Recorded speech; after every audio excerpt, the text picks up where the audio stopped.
This is the radius vector r. This is the angle theta. कुछ लोग अब भी अनम्यूट हैं. Okay.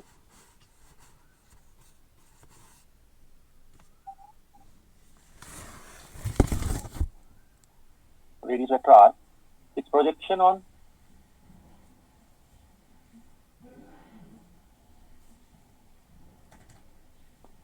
xy plane would be this. This would be r sin theta. And this angle would be phi. मैं सबको mute कर रहा हूँ. अब आप अनम्यूट नहीं कर पाएंगे अपने आप को.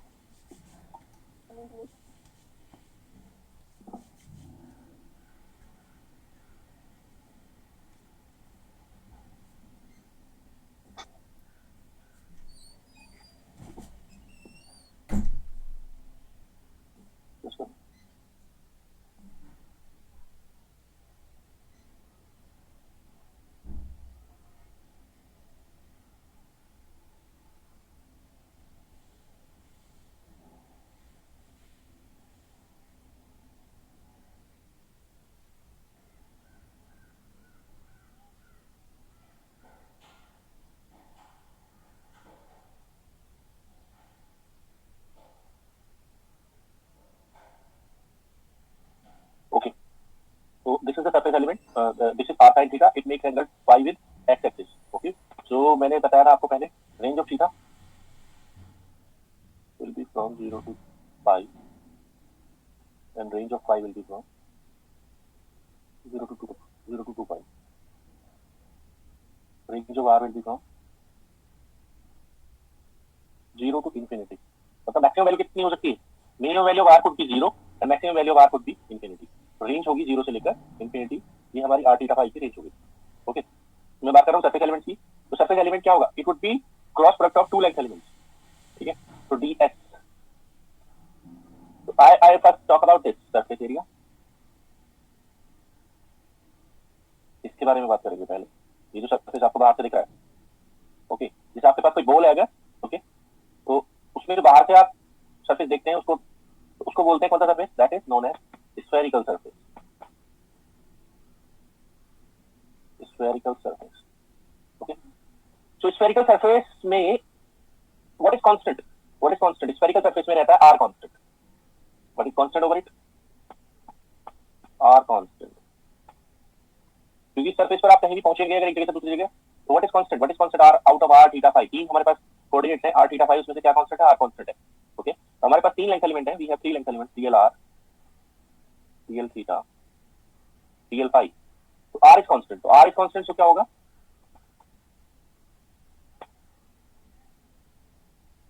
It would be cross product of these two. तो dl थीटा क्या होता है? लास्ट क्लास में किया था हमने. dl theta is r d theta. dl phi is r sin theta d phi.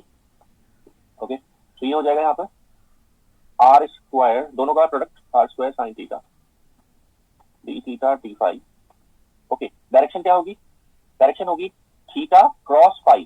Theta cross phi means it would be r cap. तो जो स्फेरिकल सरफेस होता है उसका एरिया एलिमेंट क्या होता है? कौन सा सरफेस है ये? dsr. dsr मतलब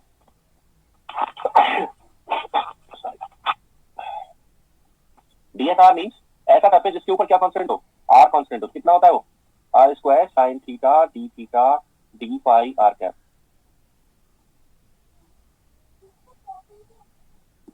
ये हो गया आपका स्फेरिकल सरफेस एरिया का element. Spherical surface area element. Okay. तो सरफेस एलिमेंट्स हो गए. कौन सा सरफेस का? Spherical surface. अगर आपसे कहा जाए कि found the area, if you want to calculate the area, suppose आपसे कहा गया है calculate area of spherical surface. Area of spherical surface.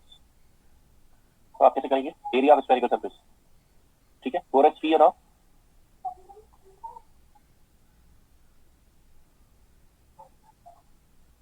Radius r. अगर रेडियस r का कोई स्फीयर आपके पास है तो उसका स्फेरिकल सरफेस एरिया कितना होगा? तो उसको करने के लिए आप क्या करोगे? a r spherical surface area would be double integral. Okay. r square sin theta d theta d phi. Limit of integration will be limit theta पर क्या लिमिट होगी? फाई पर लिमिट क्या होगी? पूरे स्फीयर के लिए, पूरे complete sphere limit of phi would be, limit of phi कहां से कहां तक जाती है, लिमिट ऑफ फाई जाती है यहाँ x0 x पर x एक्सिस के लोग फाई का वैल्यू कितना होता है 0, पूरा घूमेगा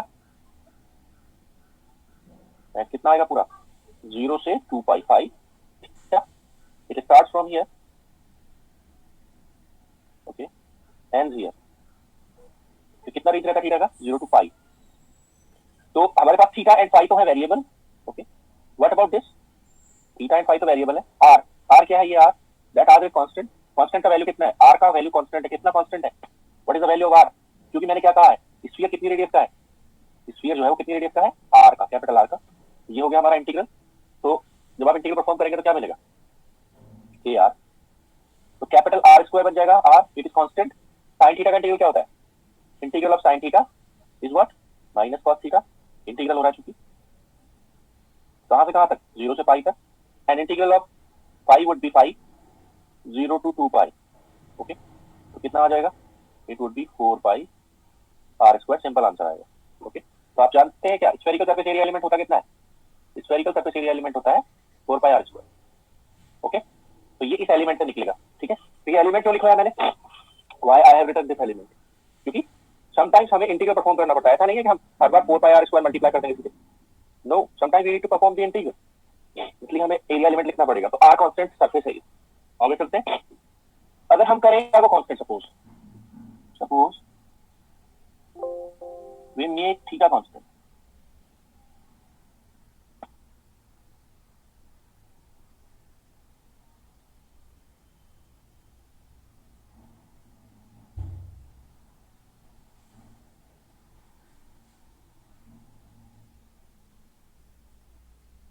suppose this is the sphere जिस पर हम थीटा कांस्टेंट करना चाहते हैं,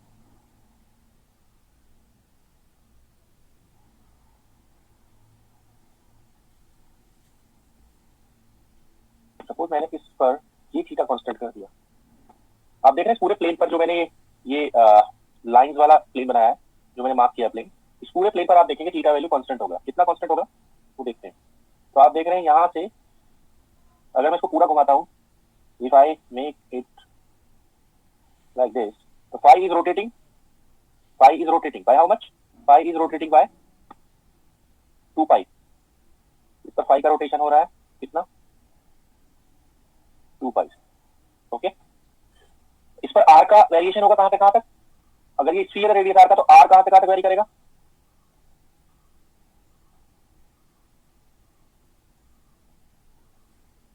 ठीक है, r will vary from 0 to capital R, 0 to capital R ठीक है, सर्कमफ्रेंस इसकी सर्कमफ्रेंस का रेडियस ठीक है r होगा ठीक है। इस पर थीटा वैल्यू कितना होगा 90 होगा, क्यों, क्योंकि यहाँ थीटा वैल्यू कितना है 0 और यहाँ से कितना घूम कर आएंगे आप 90, हर जगह 90 होगा या नहीं, everywhere theta value will B 90 and theta will be constant, इस सरफेस पर क्या होगा थीटा कांस्टेंट होगा, किसके बराबर होगा कांस्टेंट का वैल्यू, थीटा क्या होगा कांस्टेंट, और उस कांस्टेंट का वैल्यू कितना होगा 90 डिग्री ओके। तो आप देख रहे हैं कौन सा सरफेस क्रिएट कर रहा है, it is creating a disc surface. तो अब मैं किसकी बात कर रहा हूं, theta constant surface, theta constant surface ठीक है, is a disc of radius capital r ठीक है, is a disc of radius capital r for theta 90। अगर थीटा को हम 90 रखते हैं तो डिस्क बनेगी कितनी रेडियस की कैपिटल आर की, और अगर हम थीटा को कुछ और कांस्टेंट रखते हैं, ये भी देखो कांस्टेंट थीटा सरफेस होगा। अगर मैं यहां कोई सरफेस बनाता हूं यहां, तो ये भी क्या है, this is also theta constant surface ये ओके। तो इसका रेडियस आर नहीं होगा, क्यों, क्योंकि यहाँ का जो एंगल होगा थीटा, थीटा 90 नहीं होगा ओके, कुछ हो सकता है लेट्स से 45 डिग्री हो सकता है ठीक है, या 60 डिग्री हो सकता है, 30 डिग्री हो सकता है ठीक है। तो इसका जो रेडियस होगा ये डिस्क तो है बट इसका रेडियस आर नहीं है, तो डिस्क रेडियस आर की कहां बनेगी, only at theta 90 okay, theta 90 पर ये बनेगी ओके। तो what we need to do, we need to find its element. तो मैं लिख रहा हूं ds ऑफ थीटा कांस्टेंट जो कि एक डिस्क सरफेस है ओके, वो कौन सा सरफेस था पीछे, it was a spherical surface okay, and now it is disc surface. Disc surface का क्या बनेगा, वी हैव 3 लेंथ एलिमेंट्स, कौन कौन, dl phi cross DL are, क्योंकि हमने थीटा को क्या कर दिया है कांस्टेंट, तो डीएल आर कितना होता है डी आर और क्या, और डीएल फाई कितना होता है are sine theta D phi, तो क्या बन जाएगा कुल मिलाकर, ये बन जाएगा r sine theta d r d phi. Okay, direction इसका क्या होगा theta. Okay, what is the value of theta, कितना है यहाँ 90 डिग्री, थीटा 90 है तो कितना हो गया डीएस थीटा, डिस्क वाला सरफेस, ये याद रखेंगे आप आगे से, कितना हो गया r d phi, it is area element of a disk, it is area element of a disk, remember this. Okay, तो अगर मैं आपसे कहूं कि फाइंड द एरिया ऑफ, अगर मैं आपसे कहता हूं area of a disc, area of a disc of radius capital r, कितना होगा, what you need to do, area of disc निकाल रहे हैं आप, तो double integral r d phi. Okay, limit of r, disc है कितनी रेडियस का आर का, zero to capital r, phi पूरा डिस्क है, disc means like a plate. Okay, तो जो प्लेट है इस पर फाई कितना घूमेगा, फाई इस प्लेट पर फाई पूरा घूमेगा 0 से 2 पाई, सो आर का इंटीग्रल कितना होगा आर स्क्वायर बाई 2, फाई का इंटीग्रल कितना होगा 0 to 2 पाई, तो कितना होगा 2 पाई आर स्क्वायर बाई 2 हो जाएगा एक्चुअली, कितना बचेगा, area of disc will remain है पाई आर स्क्वायर। ओके, तो ये हो गया area of a disc. Okay, ये हो गया।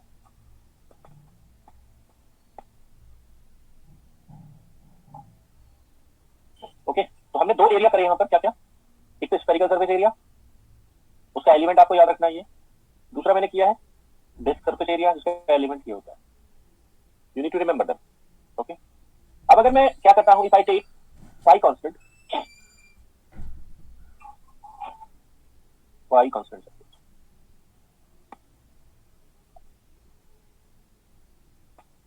यानी कि मैं फाई को कांस्टेंट करने जा रहा हूं, सो कोई एक वैल्यू ऑफ फाई हम कांस्टेंट करेंगे, कोई एक वैल्यू ऑफ फाई को कांस्टेंट कर देंगे,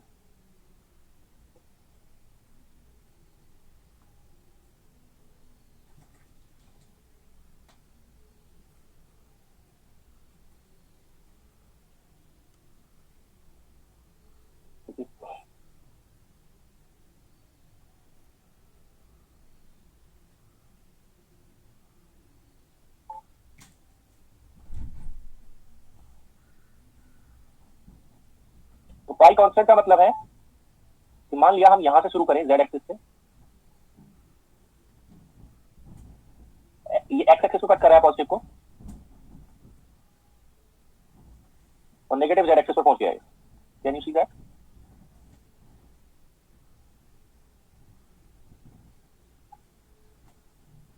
phi is constant over it, phi is constant over it, तो ये क्या शेप ले रहा है, इट इज, इस पर फाई कांस्टेंट है, कितना कांस्टेंट है ये बताओ पहले, क्योंकि एक्स को क्रॉस करके जा रहा है तो जीरो हो गया है। ओके, ये किसका शेप ले रहा है, it is taking a shape of half disc, ठीक है, it is taking the shape of half disc.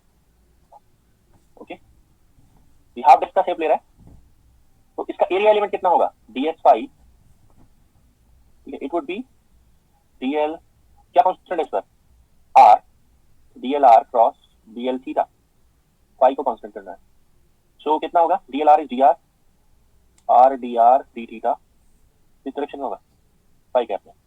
Okay, तो आप देख सकते हैं ये भी किसका एलिमेंट है, देखो जरा, यू कैन सी दैट, यहां पर क्या है r dr d phi, angle किसकी फॉर्म में है फाई की फॉर्म में, here angle is in the form of theta, बाकी सब same r dr d theta.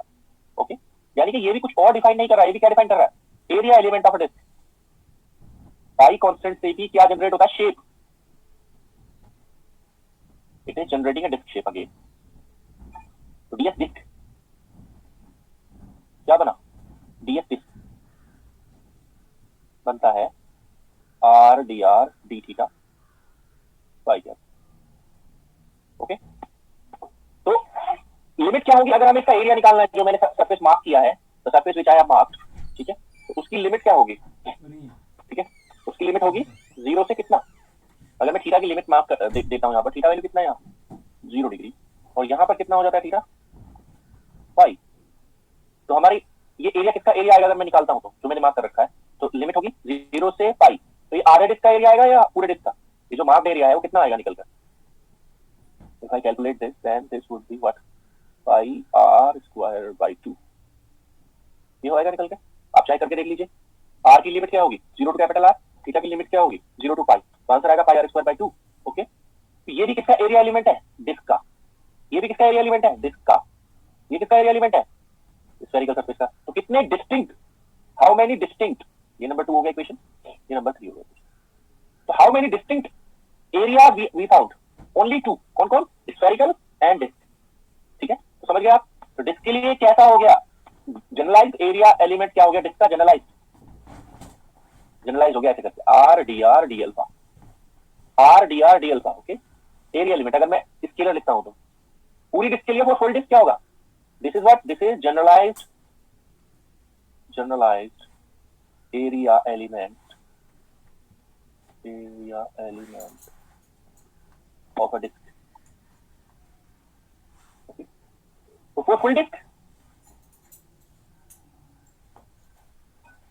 Are कहां से कहां तक जाएगा, आर का लिमिट जाएगा 0 से कैपिटल आर, और अल्फा का लिमिट क्या जाएगा पूरी डिस्क के लिए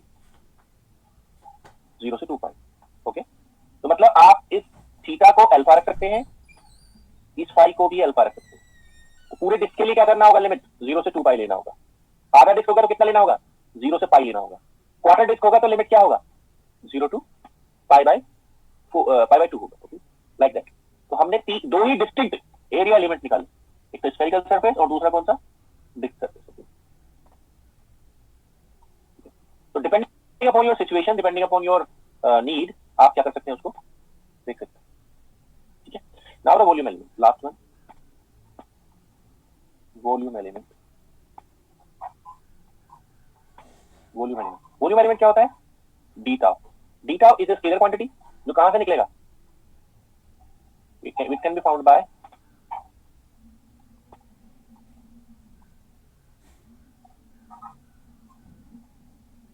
product of all three, r square sin theta d theta d phi dr, check कर सकते हैं आप, तीनों का प्रोडक्ट यही आएगा, क्योंकि हमें क्या याद है, what we could remember this length element dr, r d theta, r sin theta d phi, इन तीनों का प्रोडक्ट लोगे तो क्या आएगा, product of all these three would B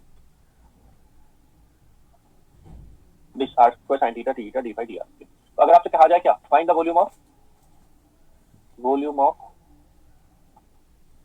sphere of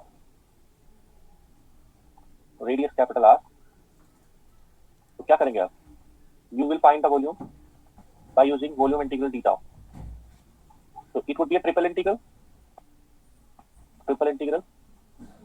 element of the volume is r square sin theta d theta d phi dr, limit of the integration will be 0 to capital R for radius vector, I for polar vector, 0 to 2 pi for azimuthal vector, polar vector मतलब theta, azimuthal vector मतलब azimuthal angle मतलब पाई, so it would be r cube by 3, 0 to capital R का integral हो गया, sin theta का integral क्या हो गया माइनस का cos theta,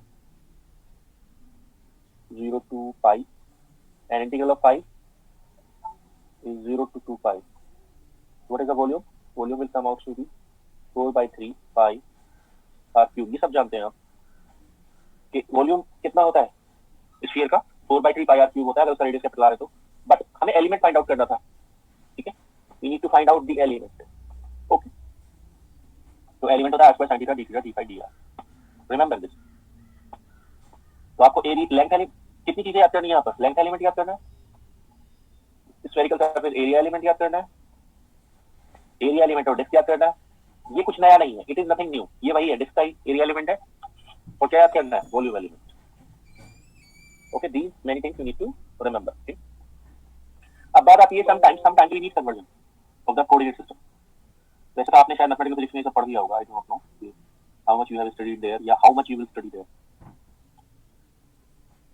but I can quickly tell you how to convert one coordinate system into the another coordinate system.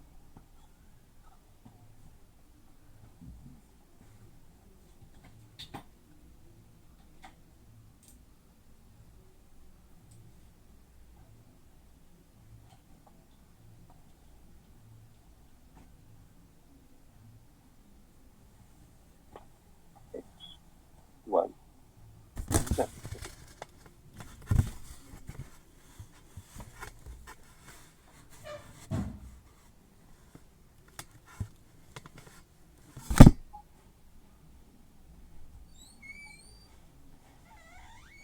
Okay, तो what I was saying is कि हमें कन्वर्ट करना पड़ता है कभी कभी एक कोऑर्डिनेट सिस्टम को दूसरे कोऑर्डिनेट सिस्टम में। तो मैं कह रहा हूं यहां पर conversion of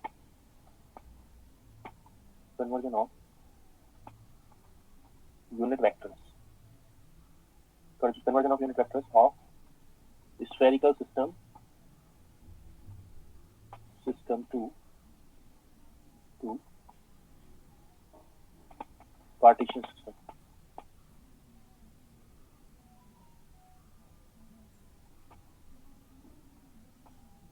Spherical system to Cartesian system. ठीक है, तो आप यहाँ पर देख सकते हैं कि जो R है वो कहां से कहां ड्रॉ रहता है। This is vector R. This angle is theta. Okay, and इसका जो प्रोजेक्शन आएगा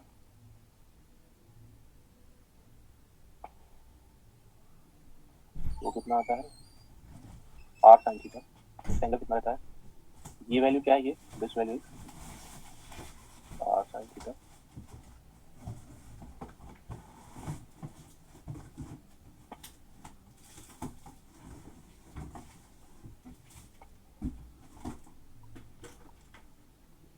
R sin थीटा। सो जब हम इसको डिवाइड करेंगे इस वाले वेक्टर को, वेक्टर R को, तो क्या लिखेंगे, इसका यूनिट वेक्टर क्या लिखेंगे। यूनिट वेक्टर लिख रहा हूं मैं, ध्यान दीजिएगा। यूनिट वेक्टर का मतलब क्या है, इसका मैग्नीट्यूड होगा 1। तो आप देखिए मैं लिख रहा हूं इसका एक कंपोनेंट, इस आर कैप का एक कंपोनेंट इस तरफ जाएगा, आर कैप का एक कंपोनेंट, इस वेक्टर आर कैप का एक कंपोनेंट इस तरफ जाएगा, जिसका वैल्यू होगा cos थीटा, क्योंकि मैं यूनिट वेक्टर लिख रहा हूं। तो इस component of unit vector will be along this, कितना, how much, cos theta along that cap. जबकि इस तरफ कितना आ रहा है, r sin थीटा। ओके, इस r sin थीटा का कौन सा कंपोनेंट जाएगा इस तरफ, r sin थीटा नहीं लिखेंगे हम, क्या लिखेंगे, क्योंकि वेक्टर r है तो ये r sin थीटा है। अगर ये यूनिट वेक्टर है तो ये r हट जाएगा, यूनिट वेक्टर के केस में r हट जाएगा, क्या रह जाएगा सिर्फ sin थीटा। sin थीटा कौन सा कंपोनेंट इस तरफ जाएगा, x के लोग sin theta cos phi component, और y के लोग कौन सा कंपोनेंट जाएगा, sin theta sin phi component. तो I am writing it. So कितना होगा ये, देखिए होगा ये cos थीटा कंपोनेंट किसके लोग, किस किस के बीच में डिवाइड होगा, sin theta would be divided between cos phi x में प्लस sin फाई y में। Do you follow this. मैंने कहा cos थीटा कंपोनेंट पूरा किसके लोग है, पूरा का पूरा z के लोग। जो sin theta component cos theta component है पूरा का पूरा किसके लोग है, cos थीटा के लोग, z के लोग। एंड जो sin थीटा है वो पूरा का पूरा x या y के लोग नहीं है, नो, उसके दो कंपोनेंट बनेंगे, क्या क्या, cos फाई किसके लोग, x के लोग, sin फाई किसके लोग, y के लोग। तो सबको मिला दो एक साथ and write it properly. Proper क्या होगा, ये होगा sin theta cos phi x plus sin theta sin phi y plus cos theta z, equation number 1 conversion के लिए। ठीक है, तो sin theta cos phi x like that we can convert.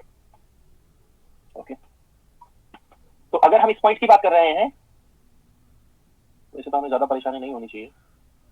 अगर हम इस पॉइंट की बात कर रहे हैं, what are the theta and pi values for this, इस पॉइंट के लिए थीटा और पाई ऐसे लिखते हैं, हम लिखते हैं कोऑर्डिनेट सिस्टम जो ये वाला होता है उसका होता है r कोमा थीटा कोमा पाई। तो r कोमा थीटा कोमा पाई क्या हुआ इस पॉइंट के लिए, अगर ये स्फीयर रेडियस r का है तो r कोमा थीटा, थीटा होगा pi by 2 comma pi, what is the pi value, pi value will be 0, ये होगा। ओके, तो अगर मैं इसमें ये वाले वैल्यूज पुट कर दूं इस इक्वेशन में, r की इक्वेशन में, तो r क्या किसके साथ मैच कर जाएगा, जैसे ही मैं पाई बाई 2 रखूंगा तो ये कंपोनेंट खत्म हो जाएगा। ओके, फाई को मैं 0 रखूंगा तो ये वाला कंपोनेंट खत्म हो जाएगा। तो आप देख सकते हैं sin theta sin pi by 2 cos phi cos 0 1, तो किसके बराबर आ जाएगा इस पॉइंट के लिए, इस पॉइंट के लिए आर कैप किसके साथ मैच करता हुआ दिखाई दे रहा है? एक्स कैप के साथ। इस पॉइंट के लिए ये किसके साथ मैच कर रहा है? एक्स कैप के साथ। R cap is matching with x cap for this point. तो ये सही है डायग्रामेटिकली। क्यों? क्योंकि कौन सी डायरेक्शन है? एक्स। तो डायग्रामेटिकली भी सही है और मैथमेटिकली भी सही आ रहा है। जो हमने कन्वर्जन किया वो भी सही है, इसका मतलब ये सही है। ओके, अब कन्वर्ट करते हैं थीटा को। Okay, conversion of theta. Okay, conversion of theta थोड़ा सा मुश्किल है। What you will do, theta कैसे आता है? थीटा कम्स लाइक दिस, ऐसे करके जाता है। ये किसका डायरेक्शन है? Theta cap. ओके, किसी भी पॉइंट पर, at any point, okay, at any point, let me take another diagram.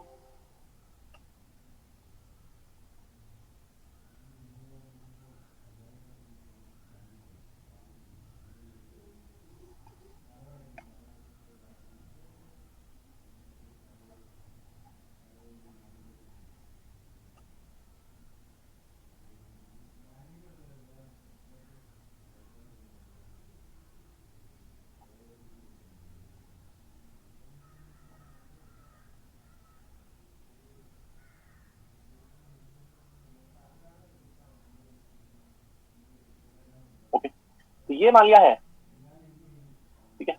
तो आप जानते हैं this is r cap, this is r cap direction.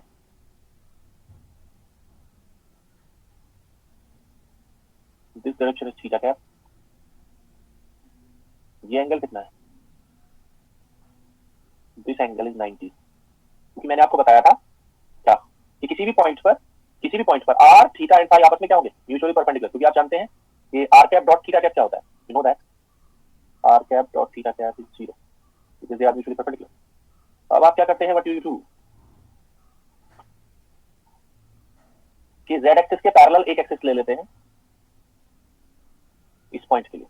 तो ये भी जेड एक्सिस का काम करेगी। This will also work as z axis. ये एंगल कितना है? Theta. Okay, this angle is 90।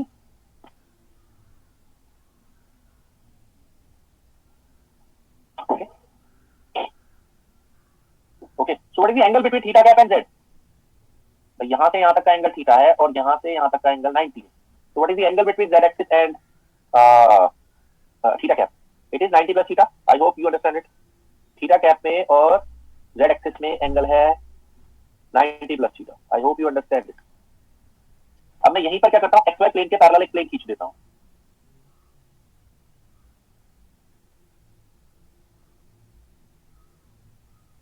ये कौन सा प्लेन है? X Y plane. ओके, तो एक्स वाई प्लेन में ये मान लिया वाई एक्सिस है।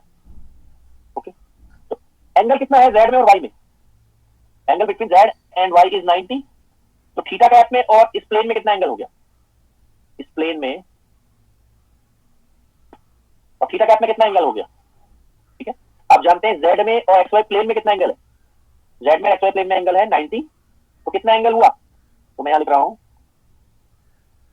एंगल बिटवीन, ठीक है, x Y plane and theta cap is theta. कितना एंगल है उनके बीच में? थीटा। थीटा एंगल उनके बीच में, ठीक है। जबकि angle between z and theta cap is 90 plus theta. इतनी बात आप समझ पा रहे होंगे आई होप। क्योंकि आप अभी भी मैंने बनाया था तो थीटा कैप का एंगल कितना आ रहा था? Theta plus 90। ओके, अब जेड का इसका एंगल कितना हो गया ऑलरेडी? जेड और इस प्लेन में एंगल कितना है? 90। तो 90 प्लस थीटा में से 90 माइनस करो तो कितना बचेगा? एक्स वाई प्लेन के उसके बीच angle, it will remain only 90 theta. अब इसको डिवाइड कर देते हैं। We divide it. कैसे डिवाइड करेंगे? ठीक है, how we can divide that?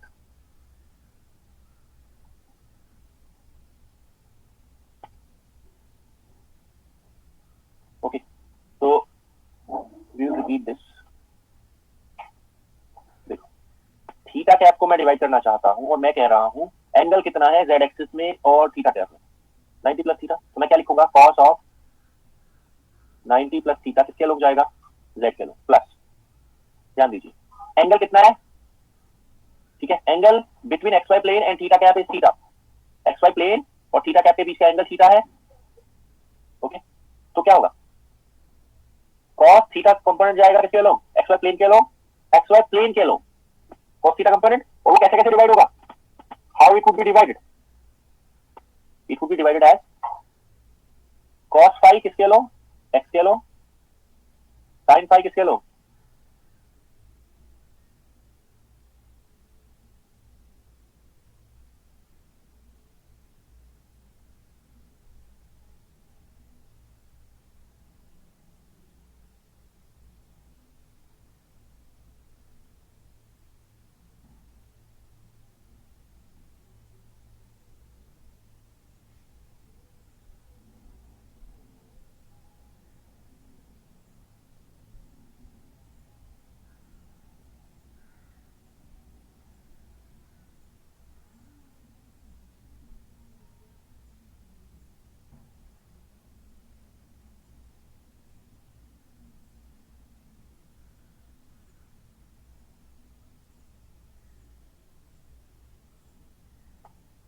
Connection problem था।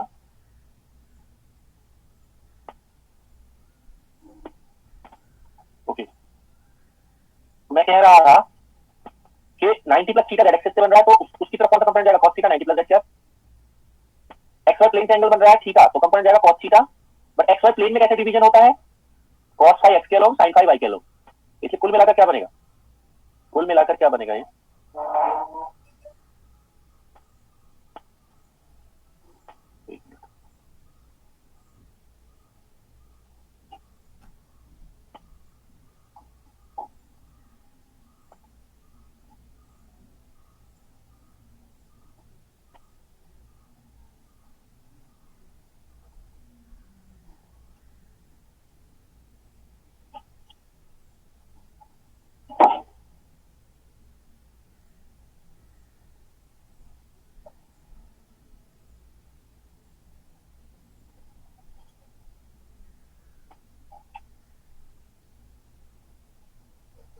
ओके, तो it will become cos theta cos phi along x plus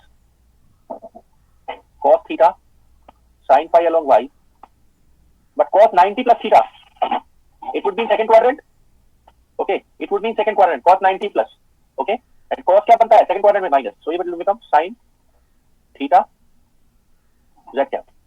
Okay, equation number 2. Okay, तो ये कन्वर्जन हो गया किसका, थीटा का।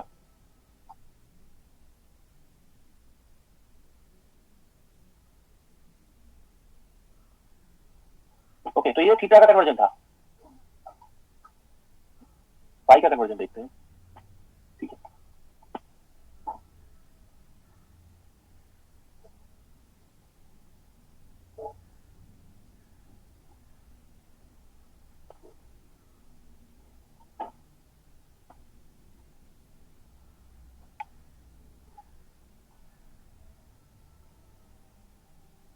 पाई,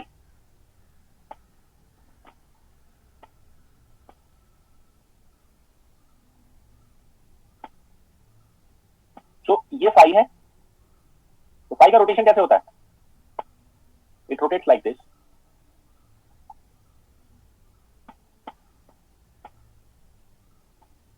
ऐसे। ओके, तो अब मैं काम करता हूं, ये वाला जो प्लेन है, कौन सा प्लेन है, x Y plane,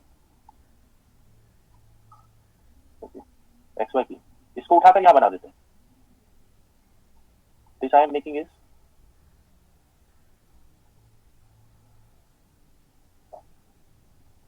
x Y plane, x Y plane बना रहा हूं मैं,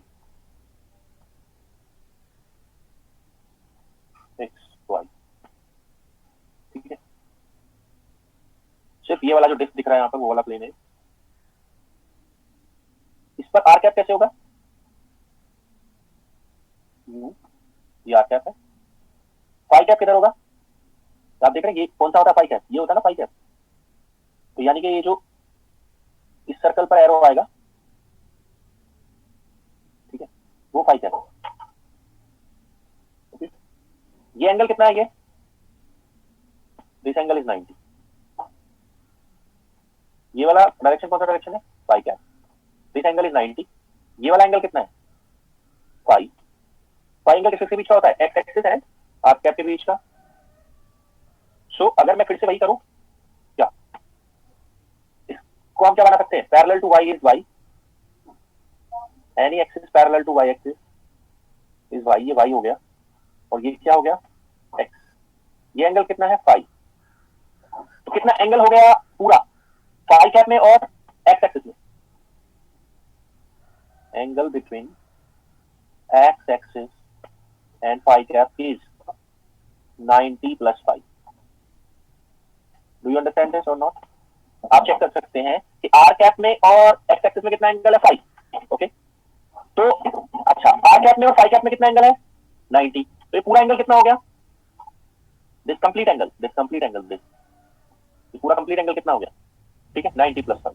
ओके, तो कन्वर्जन क्या आएगा हमारा, कन्वर्जन आएगा हमारा फाई कैप का, फाई कैप इक्वल्स टू कितना एंगल बना रहा है, साइन 90, साइन नहीं, it is making angle how much, cos, cos cos component, cos 90 plus phi किसके लो, एक्स एक्सिस के लो, प्लस। ओके, अब ये देखिए आप वाई में और एक्स में कितना एंगल होता है, 90। तो फाई कैप का और वाई का एंगल कितना बचा, फाई कैप का और वाई का एंगल कितना बचा, यानी कि ये वाला एंगल, ये वाला एंगल, ये वाला एंगल बचा सिर्फ और सिर्फ फाई, ठीक है। तो कौन सा कंपोनेंट जाएगा इस डायरेक्शन में, इस डायरेक्शन में जाएगा क्या, कॉस फाई ले लो, कॉस 90 प्लस फाई एक्स से, तो कॉस फाई किससे, वाई से। तो पूरा कन्वर्जन क्या है हमारा, complete conversion is phi cap is minus sine phi x cap plus cos phi y cap, this is our complete conversion equation number 3। Okay, तो इसमें z नहीं आता है, फाई कैप के कन्वर्जन में there is no z। Okay, so can I make a matrix now, आसान हो जाएगा अगर मैट्रिक्स में डाल देंगे। So it would be r cap, theta cap, phi cap. All the mathematical fix आप पढ़ते होंगे, पढ़ेंगे या पढ़ लेंगे। सो क्या क्या आएगा बताइए जरा, आर कैप जरा देखते हैं, यहां पर क्या है, साइन थीटा कॉस फाई, यहां पर आएगा sine theta cos phi. Next क्या है, sine theta sine phi cos theta, sine theta sine phi, sine theta sine phi cos theta. और क्या है थीटा में, कॉस थीटा कॉस फाई, यहां पर क्या है, कॉस थीटा कॉस फाई, और क्या है, cos theta sine phi, cos theta sine phi minus का साइन थीटा। फाई कैप में क्या है, minus sine phi cos phi, zero, there is no z component. यहां पर क्या आएगा, it would be unit vector x y z। This is our conversion matrix, किससे किस सिस्टम के लिए, ये स्फेरिकल सिस्टम के यूनिट वेक्टर्स हैं, और ये वाले किसके यूनिट वेक्टर्स हैं, आपके कार्टेशियन सिस्टम के लिए। तो इसमें सबसे ज्यादा जरूरत हमें किसकी पड़ती है, ये मैट्रिक्स आप याद कर सकते हैं। ओके, हमें सबसे ज्यादा जरूरत किसकी पड़ती है, हमें सबसे ज्यादा जरूरत पड़ती है दो चीजों की, क्या क्या, अगर मैं आपसे पूछूं what is z cap dot r cap, z cap dot r cap, ये मैं बार बार नहीं बताऊंगा, z cap dot r cap पता नहीं होना चाहिए आपको, tell me z cap dot r cap, r किधर है, r के बीच में और z के बीच में कितना एंगल है, कहां गया, यस ये z, ओके, एंड ये वाला r, कितना एंगल है दोनों के बीच में, थीटा। ओके, तो इनके यूनिट वेक्टर का डॉट प्रोडक्ट क्या होगा, क्या आप करके देख लीजिए यहां से। Okay, z cap dot r cap will give us what, cos theta, remember this is much for you. अगर पूछा जाए z cap cross r cap तो क्या होगा, z cap dot r cap is this, z cap cross r cap will give you sin theta, but क्योंकि ये vector बनेगा, cross product जो है वेक्टर का वेक्टर बनता है, किस डायरेक्शन में बनेगा, फाई कैप। ये दो चीजें तो आपको बिल्कुल याद होनी चाहिए। Okay, z cap dot r cap and z cap cross r cap, okay, that you should remember always. इस कन्वर्जन मैट्रिक्स में हमारा इसके लिए स्फेरिकल सिस्टम से कार्टेशियन सिस्टम में जाने के लिए। ओके, तो ये कॉमन हो जाएगा एक तरीके से यहाँ पर और मैथमेटिकल फिजिक्स। ओके, अब मैं मूव कर रहा हूँ किस पर, सिलेंड्रिकल सिस्टम पर।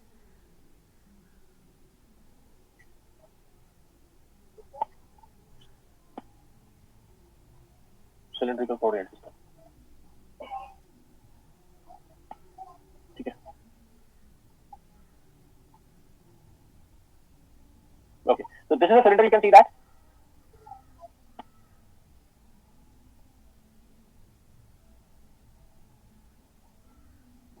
Okay,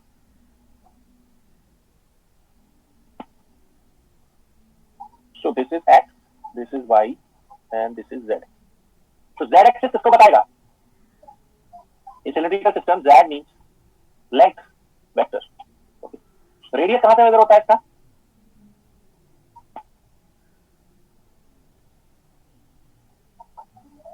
what is this vector? ये जो मैं एरोज लगा रहा हूं, these are radius vectors, इसको हम लिखते हैं वेक्टर एक्स।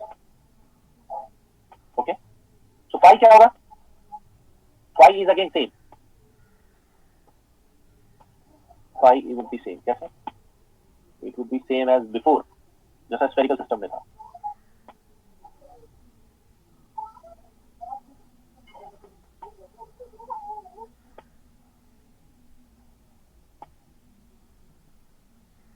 ओके, सो इसमें फाई कौन सा वेक्टर होगा? जैसे मान लिया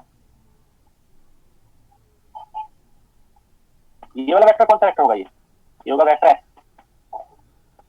यानी कि इसको क्या बोलते हैं इस लाइन को? This line is known as axis of cylinder. तो by default axis of cylinder किसके लो होगा? जेड एक्सिस के लो। ओके, तो वहां से सरकमफ्रेंस, वहां से, ठीक है, जो सरफेस होगा उसका वहां तक का जो डिस्टेंस होगा उसको हम बोलेंगे रेडियस वेक्टर। और रेडियस वेक्टर जो भी एंगल बनाएगा कहां से? एक्स एक्सिस से, उसको हम क्या कहेंगे? फाई। फाई एंगल कौन सा एंगल होगा? जो भी रेडियस वेक्टर किससे बनाएगा? एक्स एक्सिस से, वो फाई होगा। ठीक है, तो यहां पर कोऑर्डिनेट किसके टर्म्स में लिखे जाएंगे? यहां पर तीन होंगे, क्या क्या? S, phi and z. उनके यूनिट वेक्टर्स क्या होंगे? इसका यूनिट वेक्टर होगा एस कैप, ये होगा फाई कैप एंड ये होगा जेड कैप। तो जेड एक्सिस हमेशा किसको बताएगा? ये किसको बताएगा? This would be radius vector, radius vector, it would be azimuthal vector, okay, and it would be length vector। ठीक है, इसको कभी कभी azimuthal vector को circumferential vector भी बोलते हैं।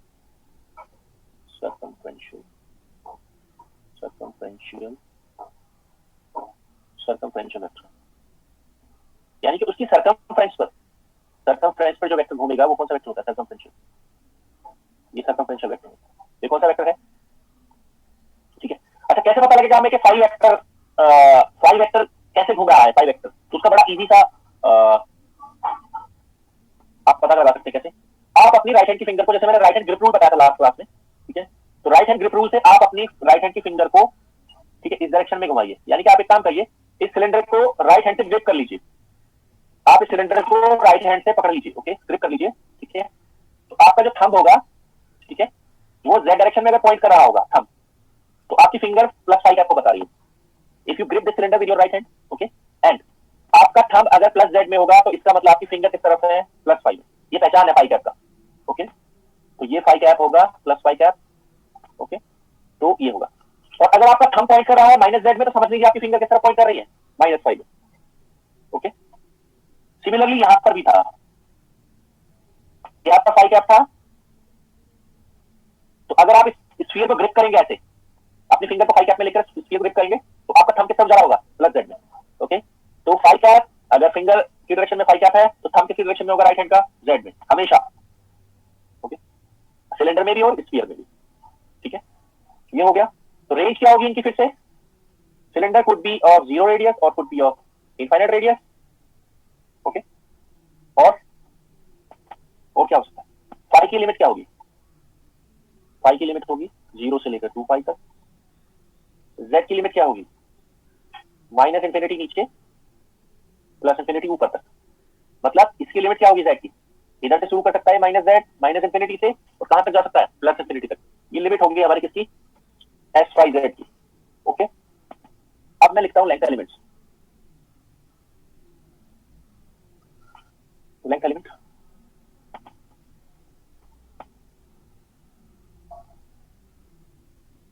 एक लेंथ एलिमेंट होगा एस का, एस का लेंथ एलिमेंट सिंपल होगा इतना, ds S cap. S cap कौन सी डायरेक्शन है? What is direction S cap? ये z एक्सिस है, एक्स है तो सिलेंडर। ओके, अब मैं एक्स एंड वाई को ड्रॉ नहीं कर रहा हूं, I need only z axis. आप यहां खड़े हुए हैं, ये जो लाइन है लाइन, इसको बोलते हैं कर्व सरफेस, इस पर खड़े हुए हैं, तो एस कैप किधर होगा? यहां से any direction, any direction.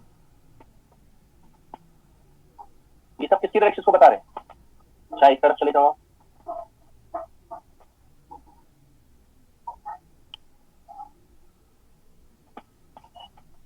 Okay, ये सब किसकी डायरेक्शन है?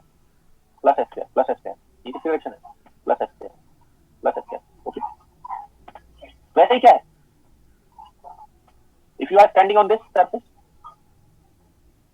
ये कौन सी डायरेक्शन होगी? Plus s square. If you are standing on this surface,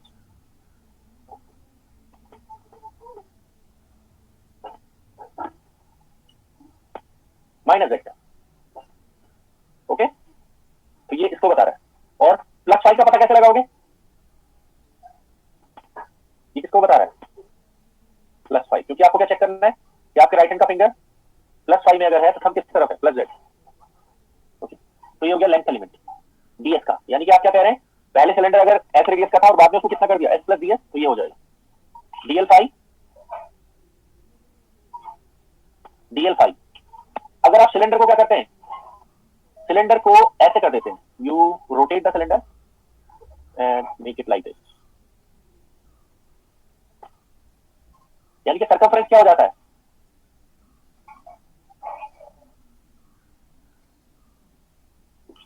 आपने सिलेंडर को टिल्ट कर दिया और क्या कर रहे हैं उसको, लेंथ जो है स्क्रीन के परपेंडिकुलर आ गया, यानी कि ये वाला सरफेस जो है, ये वाला सरफेस, ये वो यहां देख रहे हैं आप, ये वाला सरफेस जो ये था उसको मैंने ऐसे टिल्ट कर दिया।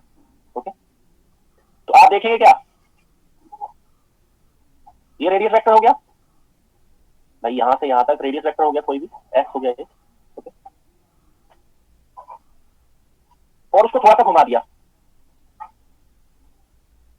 ये एंगल कहां कितना बनाता है, एक्स एक्सिस के साथ फाइव, और उस आपने उसको घुमा दिया कितना, डी फाइव से। ओके, तो लेंथ में कितना चेंज हुआ, इस वाली लेंथ में, इस लेंथ में कितना चेंज हुआ, इस लेंथ में कितना चेंज हुआ, ये कितना हुआ बोलिए, ये हुआ एस डी फाइव। ये लेंथ कितना चेंज दिखाएगा, ये वाला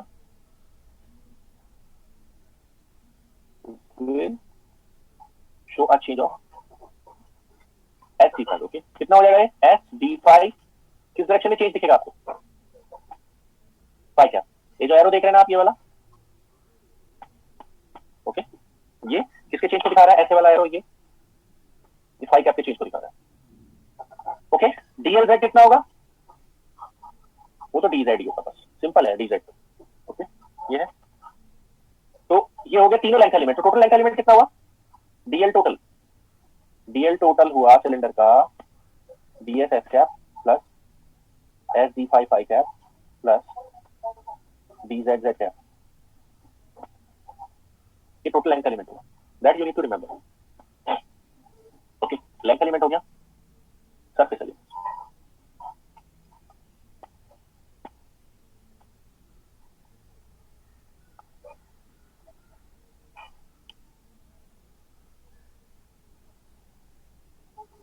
सरफेस एलिमेंट, अब मैंने कहा था आपसे whatever is constant of any surface would be its direction।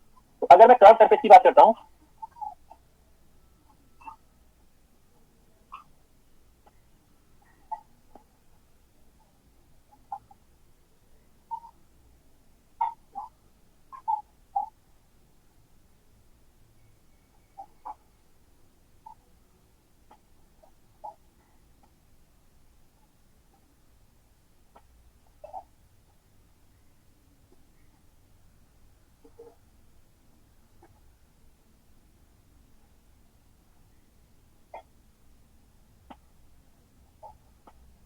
Curve surface, तो पहले हम बात कर रहे हैं ये वाला surface, this is known as curve surface.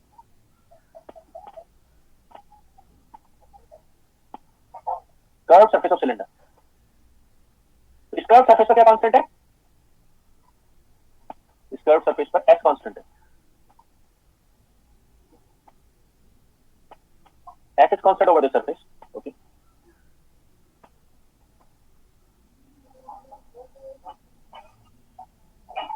Okay, तो ये एस कांस्टेंट है, तो क्या होगा इसका ds, area element, d s s, मतलब एस कांस्टेंट है।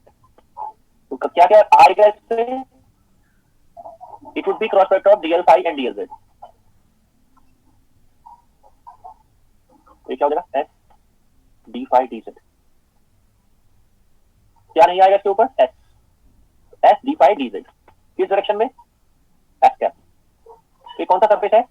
Curve surface. ओके, अगर मेरे पास एल लेंथ का सिलेंडर हो जिसका रेडियस आर हो, कितना एरिया आएगा? Total curve surface area,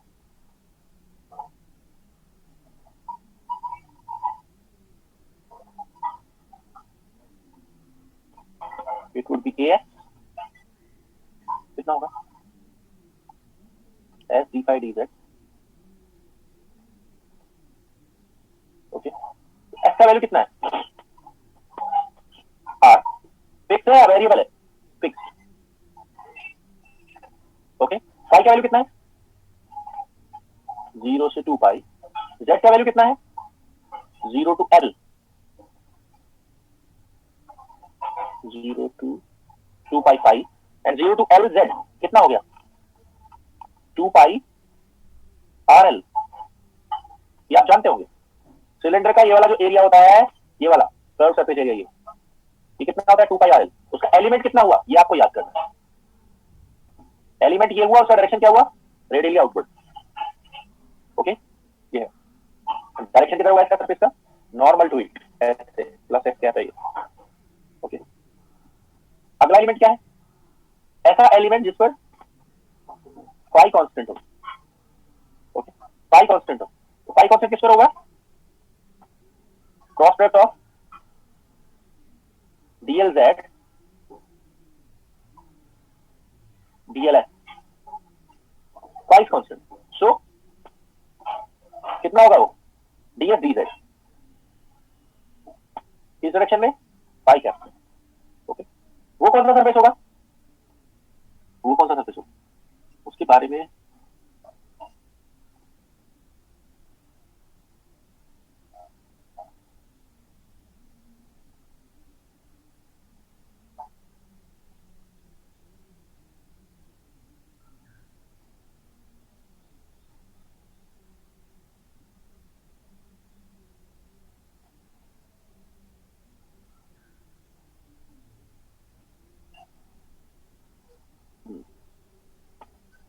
so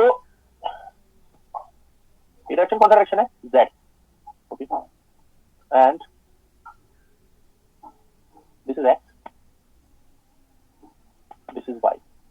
okay, अब जैसे मैंने आपको पहले बताया था कि फाई का वैल्यू जीरो किधर होता है?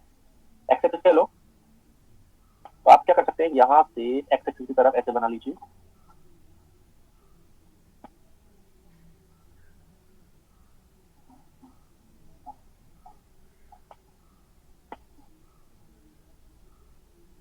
तो ये वाला जो सरफेस है ये,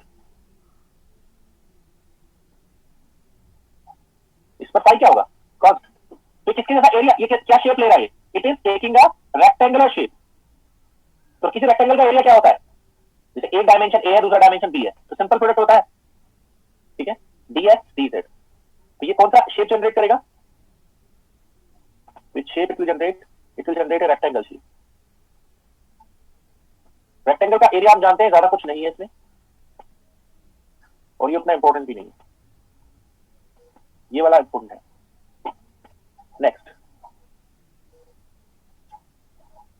next is phi constant surface.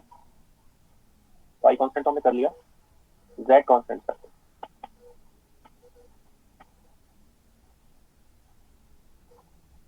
Z constant कहां पर है? z is constant at two places. मान लिया ये ओरिजिन है, बीच में ओरिजिन लिया। Okay,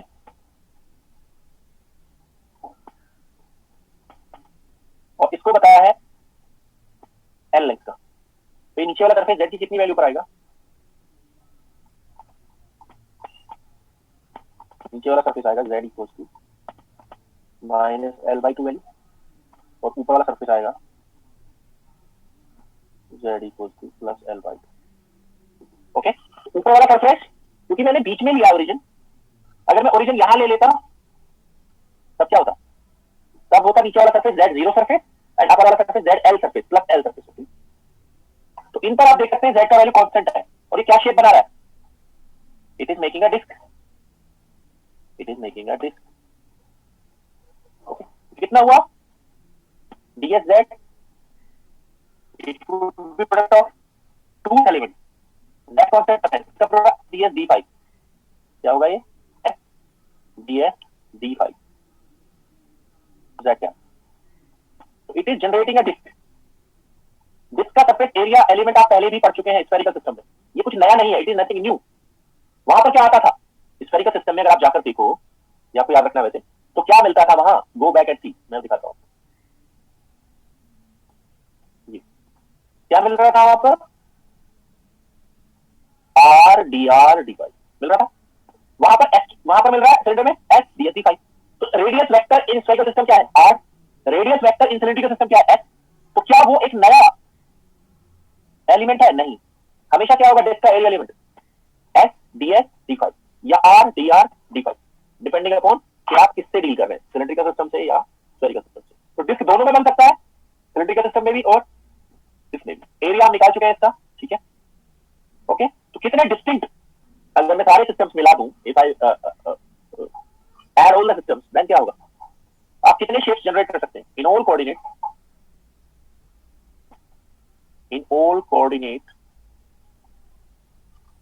systems, in all coordinate systems क्या होगा? किसी भी कोऑर्डिनेट सिस्टम में सबको सब मिला देगा हम तो क्या शेप हम जनरेट कर सकते हैं? एक हो सकता है रेक्टेंगुलर सरफेस, रेक्टेंगुलर सरफेस। दो हो सकता है क्या? रेक्टेंगुलर सरफेस का एरिया एलिमेंट आप जानते हैं, it would be simply dx dy या dy dz या dz dx, डिपेंडिंग अपॉन कि आप कौन सा प्लेन ले रहे हैं। ओके, रेक्टेंगुलर सरफेस और डिस्क सरफेस और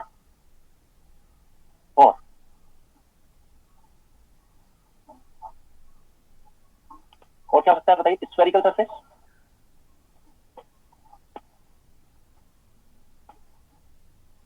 नंबर 4 कर्व सरफेस।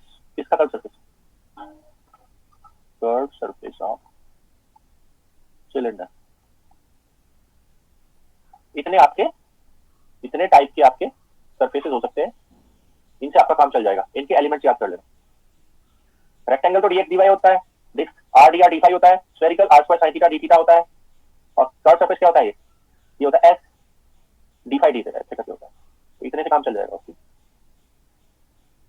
ओके, इतना हो गया।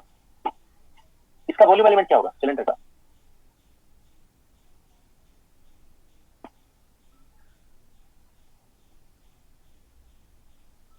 Volume element would be D tau, तीनों का प्रोडक्ट होगा dls dot dl five cross dlz। तो डी टाउ कितना होगा?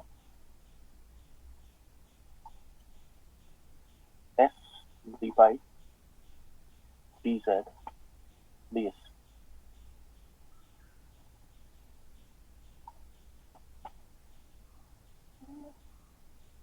s d five dz ds।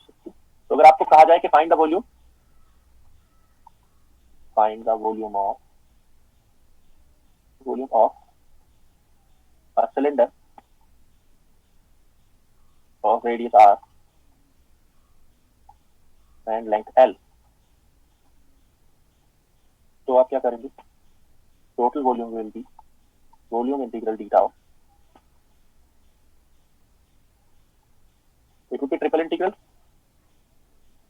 S D Z, limit of the integral will be, radius की लिमिट होगी r, पाई की limit होगी 2 पाई, और z की लिमिट होगी -l/2 से +l/2 या 0 से l, डिपेंडिंग अपॉन आप कौन सा सिलेंडर ले रहे हैं। जैसे ये वाला सिलेंडर लोगे तो क्या होगी लिमिट, ये वाला सिलेंडर अगर लोगे तो लिमिट क्या होगी -l/2 से +l/2। तो कितना हो जाएगा volume, volume will come out to be pi r square l। आप जानते हैं सिलेंडर का वॉल्यूम इतना होता है पाई r स्क्वायर l, ये आ जाएगा। ओके, तो ये था cylindrical coordinate system. Okay, cylindrical coordinate system, इसमें मैं आपको क्विकली कन्वर्जन बता देता हूँ, कन्वर्जन कैसे करेंगे यूनिट वेक्टर से, फिर हम कुछ क्वेश्चंस लेंगे, आप बोर हो गए होंगे फिर पढ़ते पढ़ते।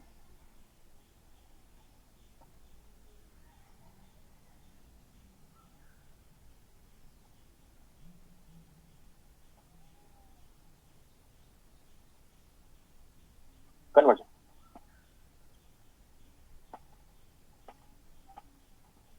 conversion of cylindrical unit vectors to Cartesian unit vector, cylindrical से कार्टेशियन में कैसे आएंगे।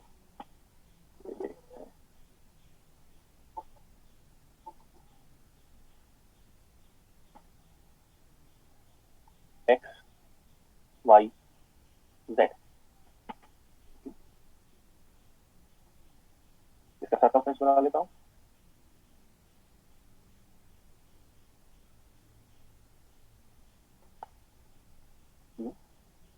ओके, इसका सेंटर हो गया। इसमें एस वेक्टर कहां पर है, where is the S vector, S vector हो गया। ये एंगल कितना होगा एक्स एक्सिस के साथ, पाई हो गया। ओके, तो व्हाट यू कैन राइट, ठीक है, जेड का मतलब एक्स का वैल्यू क्या होगा, एक्स को अगर आप लिखना चाहें तो क्या होगा S cos phi.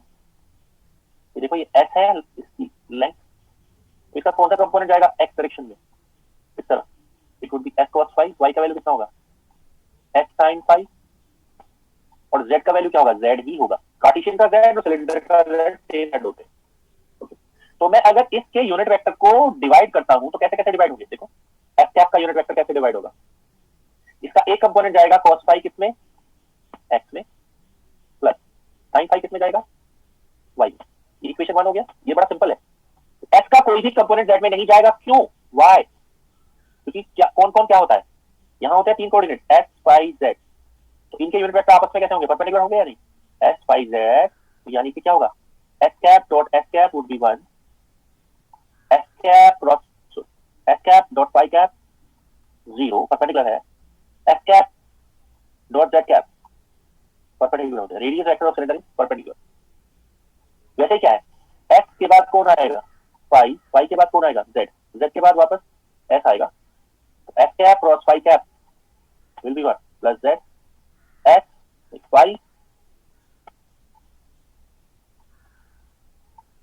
Plus S and Z cross S, ठीक है, would be plus 5 like this. Okay, तो एस का कोई भी कंपोनेंट जेड में नहीं जाएगा। okay? पिछली बार फाई कैप का कन्वर्जन क्या था, वही कन्वर्जन यहां भी काम करेगा। What was phi cap, last time जो फाई का कन्वर्जन था वही यहां पर रहेगा। What was it, it was minus sine phi X cos phi Y, वही रहेगा माइनस साइन फाई एक्स 2, और जेड कैप किसके बराबर रहेगा, जेड कैप 3, मैट्रिक्स बना लो, s cap phi cap Z cap, conversion matrix देखो जरा, एक्स कैप में आएगा कॉस फाई साइन फाई 0, आगे चलो, इसमें आएगा minus sine phi cos phi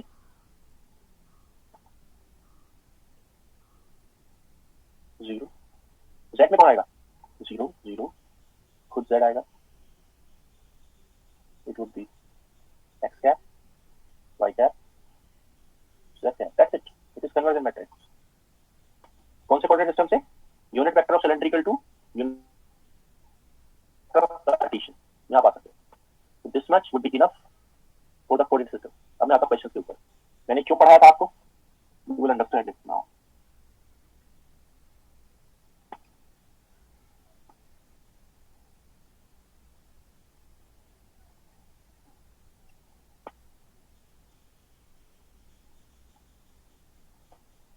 Okay.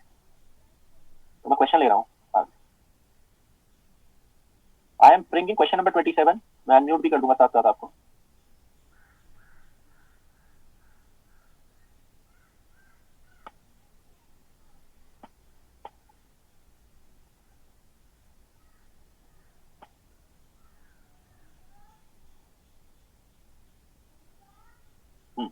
Do this question. Electric charge produces an electric field. Okay, this. ये electric field दिया हुआ है. You need to find the total charge, net charge within a sphere of radius alpha inverse, centered at origin. Sphere में निकालना है charge.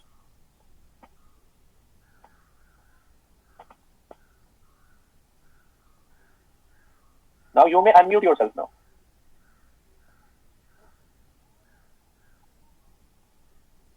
So it is talking about ये एक sphere है, okay, जिसका radius कितना है? Alpha inverse. Okay. What is given to you, charge or field? What is given here? Field. Field. So we need to find out total charge. तो formula would be total charge निकालने का formula क्या है? दो तरीके हैं, मैं आपको बता देता हूँ. Either you can use this formula. Okay. ये किसके बराबर होता है? Q by epsilon naught. Charge enclosed by epsilon naught is this or this. Either P dot ds d tau or this. Okay. Which one you would like to use? Minimum effort लगना चाहिए. Last time हमने Q का question किया था, तो हमने क्या prefer किया था? But we have preferred to use this one. Del dot E वाला यूज किया था. कारण क्या था उसका? उसका कारण ये था, जो फ्लक्स था, it was crossing through what surfaces? Cube में कितने सरफेसेस से फ्लक्स निकल सकता है? क्यूब में 6 surface. 6. But in case of sphere, it may cross only through what? मैं लाइंस बना रहा हूँ. ये जो इलेक्ट्रिक फील्ड रखा है ना, ये वाला, इसको मैं ड्रॉ कर रहा हूँ.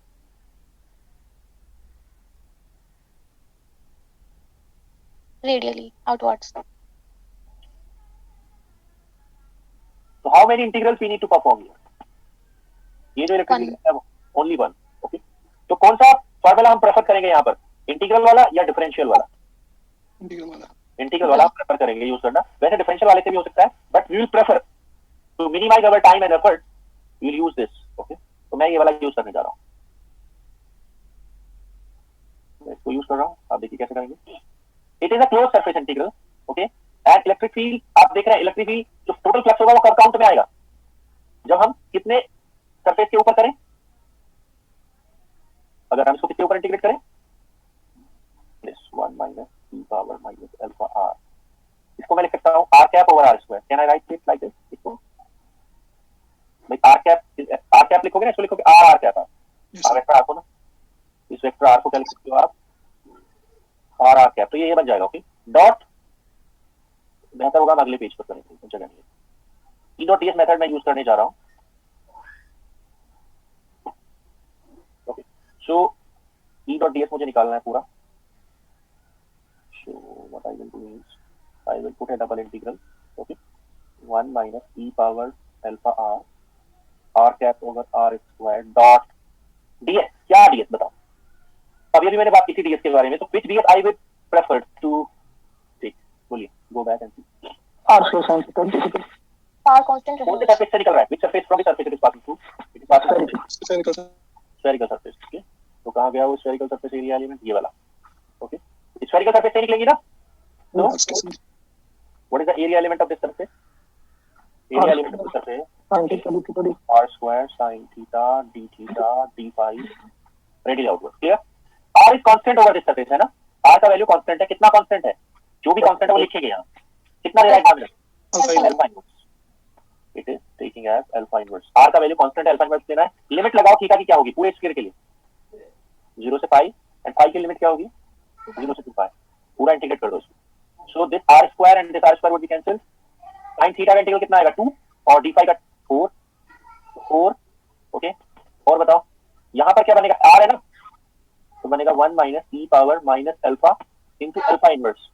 तो कुल मिलाकर कितना हो जाएगा 4 पाई 1 माइनस 1 बाई ई, ये आ रहा है ई डॉट डी एस का वैल्यू।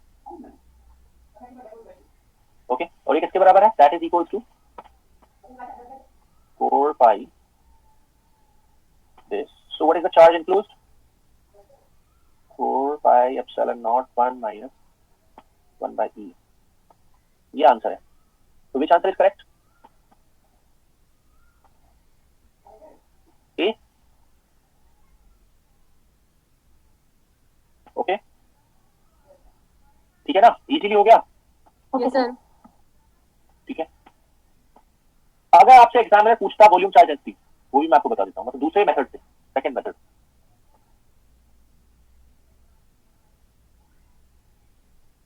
सेकंड मेथड में मैं आपको बताता हूँ।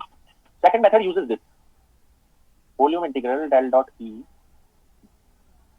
D tau equals to U enclosed by epsilon naught. Clear? इसमें किसका यूज होगा, डाइवर्जेंस का। इसमें किसका यूज होगा, डाइवर्जेंस का। ओके, यानी कि आपको क्या चाहिए, डाइवर्जेंस, डाइवर्जेंस ऑफ ई चाहिए आपको इसमें। Okay, now I will tell you what is gradient, what is divergence, what is curl. ठीक है, तो मैं इसको फिलहाल के लिए मुझे किसकी जरूरत है, डाइवर्जेंस का। Okay, but I have not written the formula of divergence, gradient, curl, Laplacian. ठीक है, तो हम क्विकली क्या करेंगे, सेकंड मेथड में हमें डाइवर्जेंस चाहिए, तो डाइवर्जेंस मैंने लिखवाया नहीं अभी। What I will do is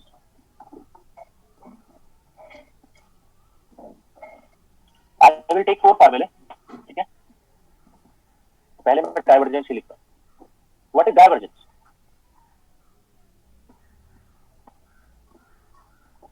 divergence means spread. आप लोग अनम्यूट करके म्यूट करना भूल जाते हो।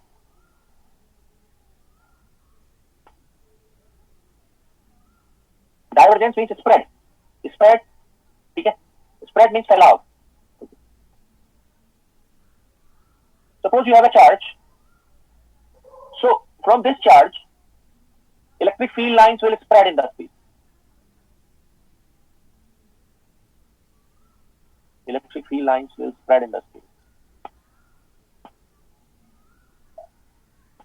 So ये इलेक्ट्रिक फील्ड लाइंस किसी गिवन चार्ज Q से स्प्रेड हो रही है, तो हम क्या कहेंगे यहाँ पर, divergence is zero, non zero, divergence is non zero.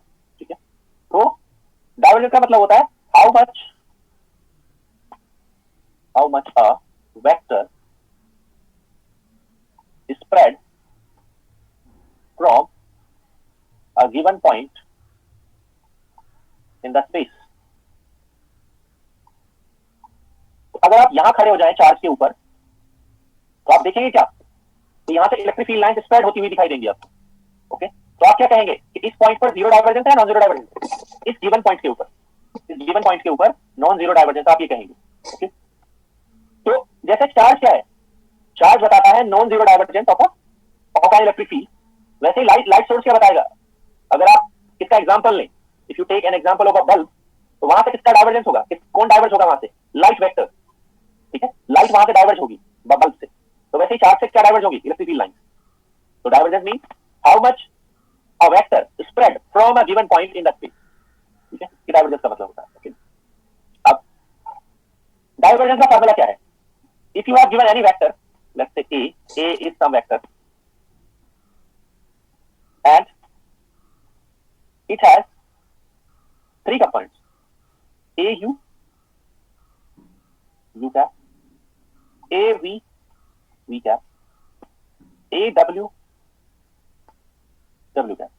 एक कोई वेक्टर है जिसके 3 कंपोनेंट है, a u, a v, a w। मैंने उसको x y z नहीं लिखा, मैंने उसको r थीटा फाई नहीं लिखा, मैंने उसको एस फाई जेड नहीं लिखा। वो क्या क्या वैल्यू ले सकते हैं, depending upon the coordinate system you can take.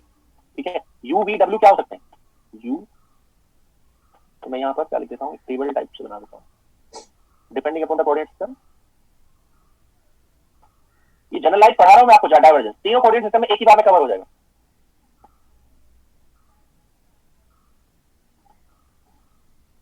इधर हो गया कोऑर्डिनेट सिस्टम,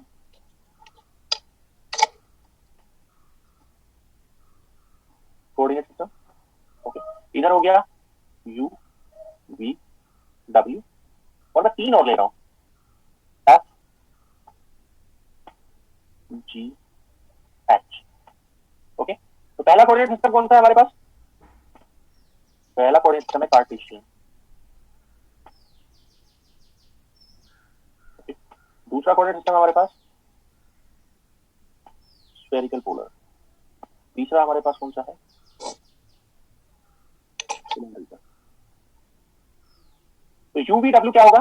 कार्टेशियन सिस्टम में हम क्या यूज करते हैं? X Y Z. स्फेरिकल में यूज करते हैं R theta phi.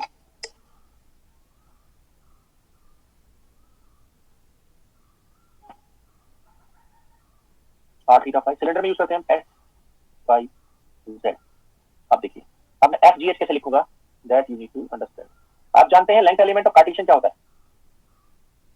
Length element of Cartesian होता है DL equal to D X X cap D Y Y cap D Z Z cap.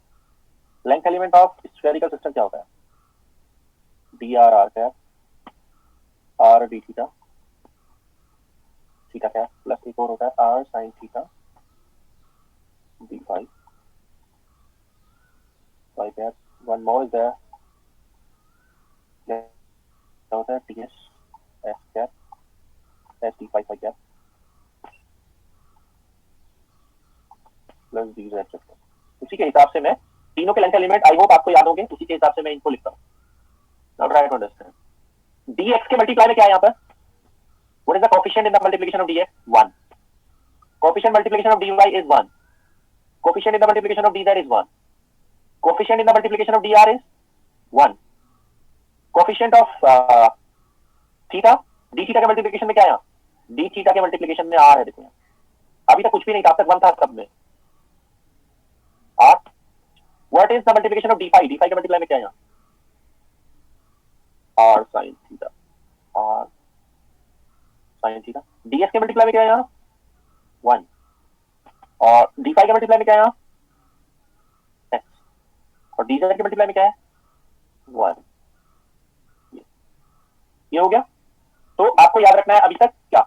UVW, you need to remember UVW, you need to remember F ji H. किसके लिए? तीनों coordinate system के लिए। और उसको याद करना कुछ मुश्किल नहीं है, क्योंकि आप यूवीडब्ल्यू तो जानते हैं, एक्स वाई जेड होगा कार्टेशियन में, आर थीटा फाई होगा स्फेरिकल में, एस वाई जेड होगा सिलेंड्रिकल में। एफ जी एच कैसे याद करेंगे? लेंथ एलिमेंट की हेल्प से। तीनों का लेंथ एलिमेंट आपको पता होगा, उस हेल्प से हम इसको कर ले। ओके, ये हो गया। अब मैं फार्मूला लिख रहा हूँ डाइवर्जेंस का। डाइवर्जेंस का फार्मूला, अगर आपके पास कोई वेक्टर ए है तो उसका डाइवर्जेंस होगा, divergence of a would be 1 by f ji h, सबसे बाहर रहेगा। Then it would be del by del u, okay, g h a u, u component plus आगे क्या होगा? डेबर बाय डेबर वी, क्या होगा? F h a v plus डब्ल्यू, क्या होगा? एफ जी ए डब्ल्यू। ओके, ये डाइवर्जेंस का फार्मूला है। ये डाइवर्जेंस का फार्मूला है, किसी भी कोऑर्डिनेट सिस्टम में एप्लीकेबल होगा ये। ओके, आप आराम से इसको लगा सकते हैं, कोई दिक्कत नहीं है। ओके, ये डाइवर्जेंस का फार्मूला हो गया। तो मैं इसको अप्लाई बाद में करूंगा, मैं पहले आपको सारे फार्मूले लिखवा देता हूँ। डाइवर्जेंस ये होगा, रिमेंबर इट,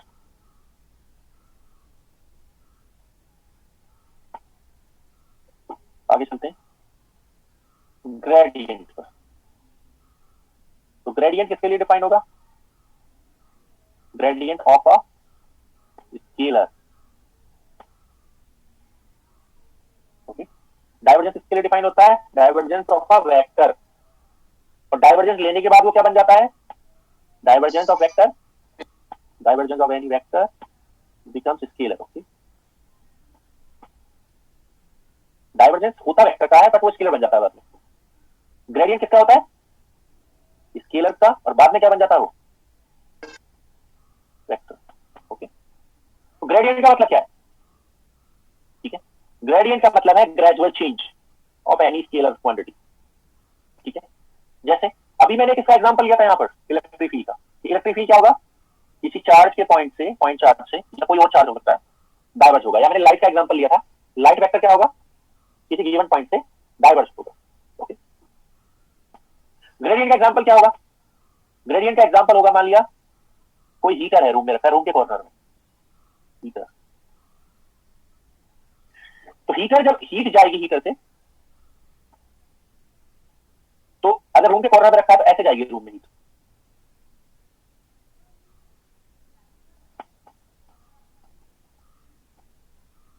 ओके, तो यहां जब हम टेम्परेचर का एग्जांपल लेंगे,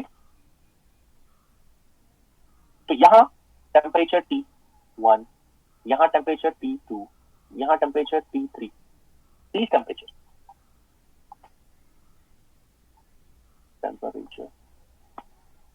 T टेम्परेचर जो है उसमें ग्रेडियंट होगी या नहीं?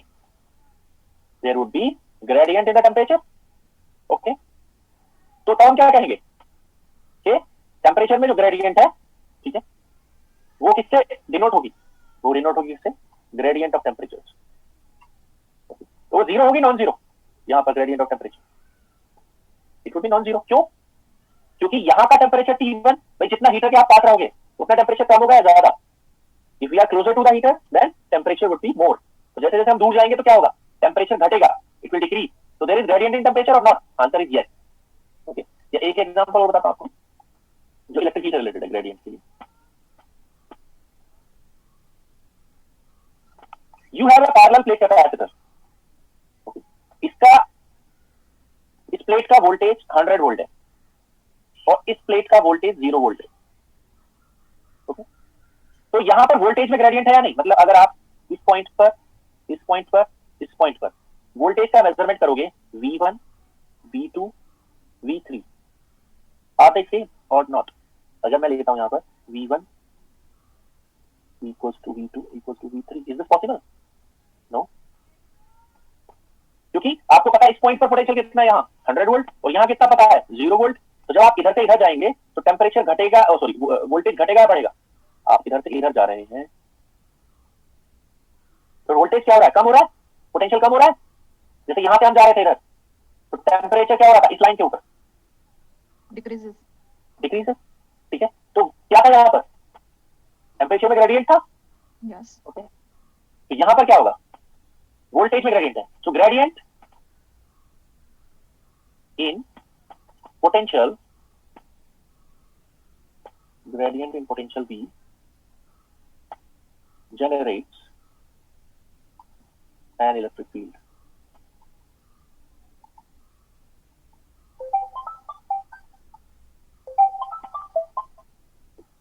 Generates an electric field. Okay. तो gradient in potential generates an electric field. तो electric field किधर डायरेक्टेड होगा, higher potential to lower potential या lower potential to higher potential? Electric field would be directed from higher potential to lower potential. इसलिए electric field को मैं क्या लिखूंगा, negative gradient of V या positive gradient of V? Negative. Negative gradient of V। Okay, electric field is defined as negative gradient of potential. तो gradient आप समझ गए, किसी स्केलर क्वांटिटी में अगर लगातार चेंज आए, ग्रेजुअल चेंज आए, ओके, स्पेस कोऑर्डिनेट के साथ, तो उसको बोलते हैं gradient of scalar, gradient of space. Okay, ये हो गया। तो क्या होगा, हम क्या डिफाइन करेंगे ग्रेडियंट का फार्मूला? ग्रेडियंट का फार्मूला सिंपल होगा, कोई भी स्केलर अगर है, कोई भी स्केलर क्वांटिटी है, तो वो होगा 1/f del scalar u cap plus 1/g del scalar v cap plus 1/h del scalar w।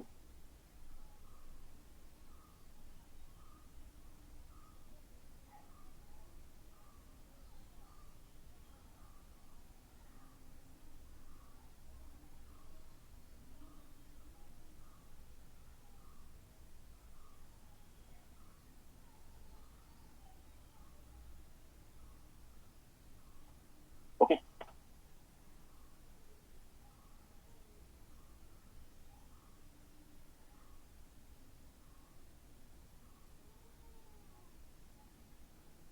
Network चला गया।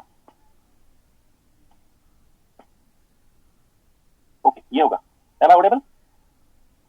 Yes, sir. Yes, sir. Yes sir ठीक है, तो आज हम ग्रेडियंट तक ही रखते हैं। ओके, या एक काम करते हैं, पर इसमें डिटेल लगेगी। इसमें जो मेथड जो मैं बोल रहा हूँ ना, सेकंड डाइवर्जेंस लगाने का, इसको अगर मैं करना शुरू करूंगा तो मुझे कुछ और डिटेल्स बतानी पड़ेगी। ठीक है, तो मैं आगे टीच नहीं कर रहा हूँ अभी। ओके, अब किसी का डाउट है तो बस पूछ सकते सर लास्ट स्लाइड शो करना हैं।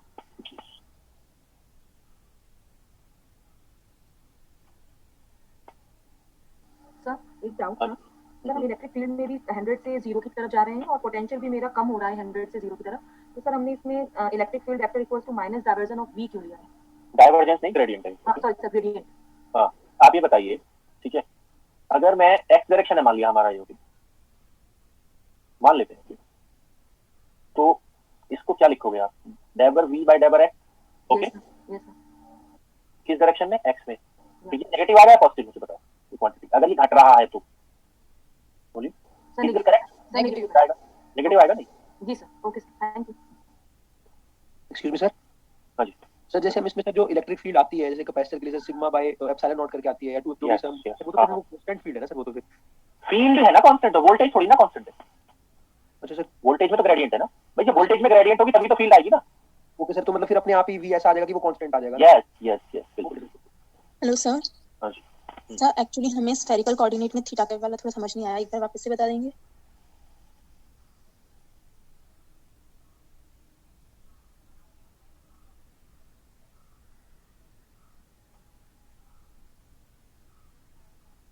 बताइए।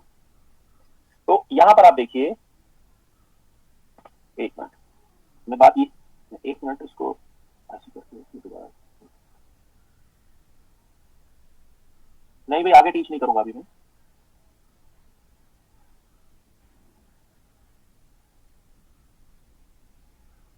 सिर्फ डाउट बता रहा हूँ।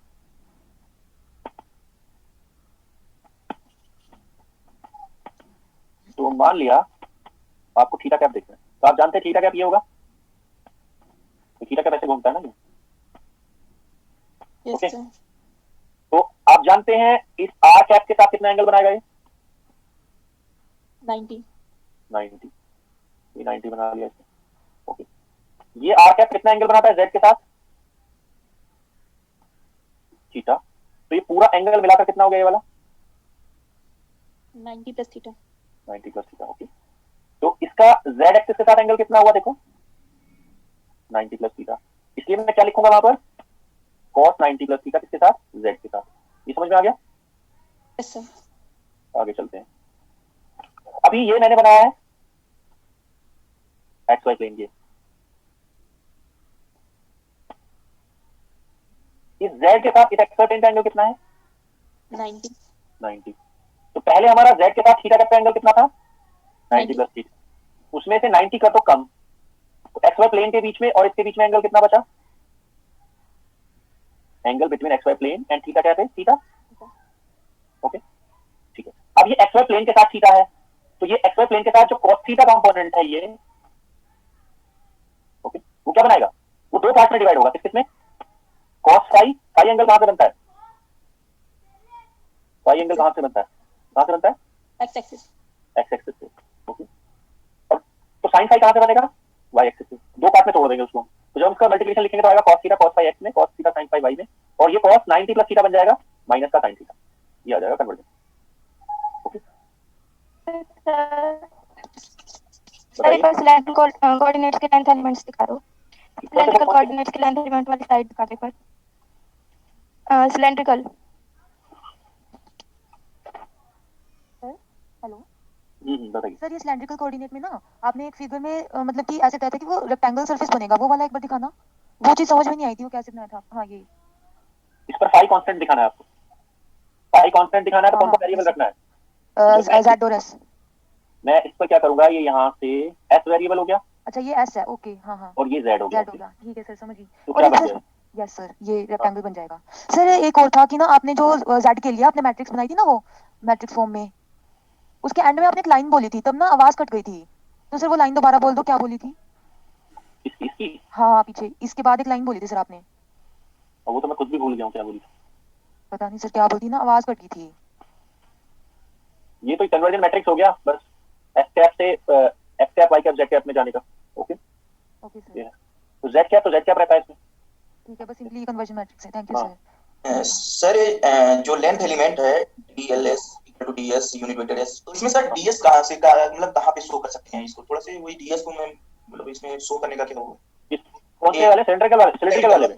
या यस सर। तो उसमें कुछ नहीं दिक्कत है। आप एक काम करो, सिलेंडर को थोड़ा सा एक्सपेंड कर दो, आप उसके रेडियस को एक्सपेंड कर दो please. Expand this, okay okay sir.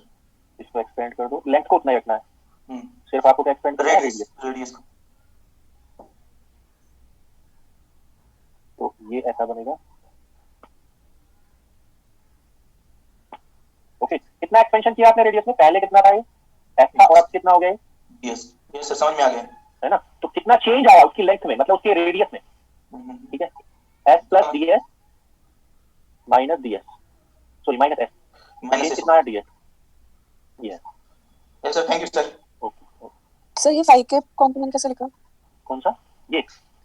हाँ ये वाला तो मैं वहीं से ले आया था, इसको स्फेरिकल से ही ले आया था, स्फेरिकल से सेम होता है ना। ये देखो यहाँ पे, ये वाला और सिलेंड्रिकल वाला सेम है, 5 क्या? Okay sir. यहाँ से जैसे लिखा था वहीं से वैसे लिखा था। हाँ बताइए सर ये जो एक तो आपने ये सरफेस के लिए आपने 4 लिखवाए थे ना, तो आपने लास्ट में लिखा कर्व सरफेस ऑफ सिलेंडर, वो क्या मतलब क्या बोला था फिर सर? क्या होता है कर्व सरफेस ऑफ सिलेंडर? उससे पहले से आपने करवाया भी था वो प्रॉपर्ली, मतलब किसको कहेंगे सर कर्व सरफेस? ये होता है कर्व सरफेस, ये रहा। हाँ ये तो होता है मैथमेटिकल सर, जो इंटरप्रिटेशन थी वो ये ना, ये Yes, ये तो sir. ये था ना, ये वाला DS DZ फाई। अच्छा ये S DZ, ठीक है सर। ये कर्व सरफेस सिलेंडर है ना, Okay, लिखा sir. भी है मैंने, total area of curve surface. Yes sir. और सर एक लास्ट क्वेश्चन था कि जो आपने बोला divergence of a vector is a scalar, उसका रीजन क्या होता है सर? क्यों वो स्केलर बन जाता है डाइवर्जेंस? डाइवर्जेंस लेने के बाद वो डायरेक्शन लेस हो जाता है ना, क्वांटिटी, जो भी क्वांटिटी होगी वो डायरेक्शन लेस हो जाएगी ना। जैसे मान लीजिए आप ले रहे हैं डाइवर्जेंस ऑफ इलेक्ट्रिक फील्ड, तो क्या बनता है? फॉर्मूला क्या है डाइवर्जेंस ऑफ इलेक्ट्रिक फील्ड का? डाइवर्जेंस ऑफ इलेक्ट्रिक फील्ड होता है rho by epsilon naught, differential form of Gauss law. Okay, तो वो क्या क्वांटिटी को रिप्रेजेंट करेगा? स्केलर। वॉल्यूम चार्ज डेंसिटी को, तो वो तो स्केलर क्वांटिटी होगी। यस सर, ठीक है sir, thank you sir. Sir इसमें जितने एरिया एलिमेंट्स और ये सारे एलिमेंट्स अपने आज डिराइव किए, नेट एग्जांपल का क्या याद रखने की जरूरत है सर इसमें? ये 4 याद रखने की जरूरत है, 4 ही नेट बन रहे हैं ना हमारे। एलिमेंट्स एलिमेंट याद करने, क्योंकि एलिमेंट्स की जरूरत पड़ेगी ना हमें इंटीग्रेशन करते टाइम। ओके, इनका टोटल एरिया याद नहीं करना है, टोटल एरिया नहीं याद करना है, क्योंकि टोटल एरिया तो अपने आप बन जाएगा इंटीग्रेशन के बाद। ओके, तो कभी कभी हमें ना, जैसे मान लिया यहाँ पर है इस क्वेश्चन में, देखो इसमें मैंने कौन सा एरिया एलिमेंट यूज किया? स्फेरिकल वाला। क्या मैं 4 पाई r स्क्वायर मल्टीप्लाई कर सकता हूँ सीधे? नो सर, वो लिमिट्स अलग अलग हो सकती है ना सर उसकी, थीटा और फाई। हाँ, यहाँ देखो ना वेरिएशन आ रहा है ना r में, तो मैं 4 पाई r स्क्वायर मल्टीप्लाई नहीं कर सकता। क्लियर है? तो इसलिए एलिमेंट्स को याद करना जरूरी है, टोटल एरिया को नहीं, एलिमेंट्स को। ओके, क्योंकि उन्हीं की जरूरत पड़ती है हमें फ्लक्स निकालते टाइम या कुछ और अदर क्वांटिटी निकालते टाइम। तो तीनों के ये वाले एरिया एलिमेंट याद करने हैं और तीनों के वॉल्यूम एलिमेंट याद करने हैं, और लेंथ भी याद करने हैं, क्योंकि लेंथ की जरूरत हमें यहाँ पड़ती है यहाँ पर। ओके, तो 3 लेंथ एलिमेंट हो गए, 4 एरिया एलिमेंट हो गए और 3 वॉल्यूम एलिमेंट हो गए। कितना कर लो बस। सर जो इनकी लिमिट्स है, जैसे जो थीटा फाई और आर की है, ये मान लो जैसे अभी आपने स्फेरिकल वाला यूज किया था इसमें, तो इसमें फाई और थीटा की लिमिट तो सेम पुट की थी, 0 से पाई और 0 से 2 पाई, जो हमेशा पूरा स्फीयर है ना। हाँ, पूरा स्फीयर है ना, इसलिए है ना। और अगर हेमिस्फीयर होगा तो आगे हेमिस्फीयर के क्वेश्चन भी आएंगे, तो अकॉर्डिंगली उसके बारे में आपको सोचना पड़ेगा। मतलब सर इनकी लिमिट्स तो फिक्स नहीं है ना सर, जो थीटा फाई और आर की? नहीं, उनकी लिमिट अगर स्फीयर है तो फिक्स है ना भाई। अगर स्फीयर है तो लिमिट हमेशा कहां से कहां जाएगी? थीटा की 0 से पाई जाएगी और फाई की 0 से 2 पाई जाएगी। क्लियर है? पर अगर मैं शेप को बदल दूंगा तो लिमिट बदल जाएगी ना। जैसे मान लिया ये है, मैं इतने पार्ट को कंसीडर करता हूं, ओनली अपर पार्ट को। If I take only the hemisphere, then क्या करता हूं? जब तो सर थीटा की तो 0 से पाई होगी। नहीं, थीटा की होगी 0 से 90 होगी सर। हां, और फाई की होगी पूरा 2.25। ठीक है, तो हेमिस्फीयर आएगा तो लिमिट बदलेगी, स्फीयर होगा तो लिमिट ऐसी रहेंगी हमेशा। समझ रहे हो? यस, अकॉर्डिंगली आपको सोचना होगा थोड़ा। Okay sir. और सर एक ये जो आपने पीछे जो स्फेरिकल वाली शेप बनाई थी उसमें, जो एक बार खोलना सर वो फिगर, ये वाली नजर पीछे, जो स्फेरिकल में आप एलिमेंट निकलवा रहे थे सर, जो यूनिट वेक्टर चेंज करने में बनाया था आपने, ये। हाँ जी सर, इसमें जो जेड आर कैप और थीटा कैप तीनों एक ही प्लेन में लाई करते हैं क्या सर? क्या करते हैं? जेड आर कैप और थीटा कैप ये तीनों एक ही प्लेन में लाई करेंगे? नहीं, ऐसा जरूरी नहीं। मतलब सर अगर आप जेड और थीटा कैप से एक प्लेन ड्रॉ करते हैं तो आर कैप उस प्लेन में लाई नहीं करेगा? क्या करते हैं हम? जेड और थीटा कैप का एक प्लेन ड्रॉ करते हैं सर। जेड और थीटा कैप का एक प्लेन ड्रॉ करते हैं। हाँ जी, तो उसमें आर कैप उस प्लेन में लाई नहीं करेगा, तो सर अपन एंगल ऐड कैसे करती है सारे के सारे? नहीं, उस प्लेन में तो लाई कर, मतलब आप ऐसे वर्टिकल प्लेन की बात कर रहे हैं, ठीक है, आप इस प्लेन की बात कर रहे हैं ऐसे करके इसकी, हाँ उस पर तो लाई करेगा। यस, अभी तो मैं सोचा जनरलाइज वे में पूछ रहे हो आप। Okay okay sir. है ना, ये होगा, देखो ये आर हो गया, ये एंगल थीटा बना है, हाँ इस प्लेन में लाई करेगा। ये कौन सा प्लेन होगा फिलहाल के लिए? फिलहाल के लिए होगा वाई जेड प्लेन, मतलब अगर वैसे बनाओ ना पार्टीशन के हिसाब से तो वाई जेड प्लेन इस प्लेन में लाई करेगा। यस, और जो थीटा का वेक्टर है सर वो इस प्लेन में लाई नहीं करेगा, वाई जेड प्लेन में? अभी तो लाई करेगा, अभी तो लाई करेगा, बट अगर ये सामने से घूमा तो हमेशा नहीं करेगा, मैं ये कह रहा हूँ, अभी करेगा हमेशा नहीं करेगा। ओके जी सर। प्रीवियस स्लाइड दिखाना है इसे।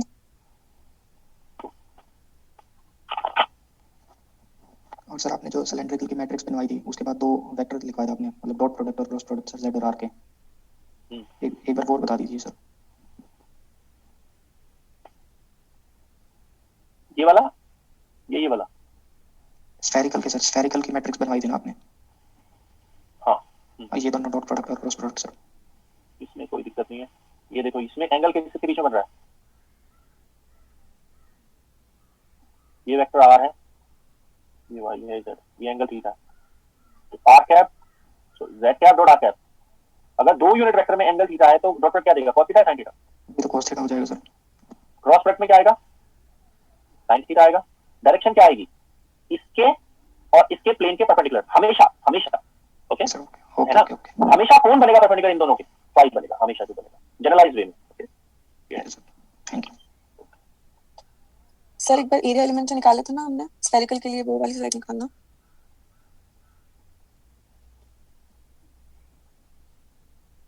तो फाई कांस्टेंट सरफेस के लिए, हाँ फाई कांस्टेंट सरफेस के लिए। हाँ सर, इसमें ना ये जो वर्टिकल प्लेन बनाया है इसमें फाई 0 क्यों मिला सर?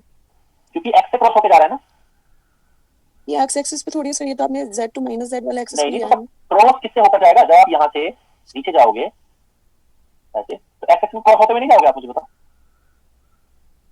सरफेस पर ऊपर से स्लाइड करते हुए जाओगे ना, जब ऊपर से स्लाइड करोगे तो आप किसी को तो क्रॉस करोगे ना, या तो आप y को क्रॉस करते हुए जाओगे ऐसे जाओगे तो, या आप x को क्रॉस करते हुए जाओगे ऐसे जाओगे तो, या इधर से जाओगे तो किसको क्रॉस करते हुए जाओगे, माइनस y को क्रॉस करते हुए जाओगे। नहीं बोलो,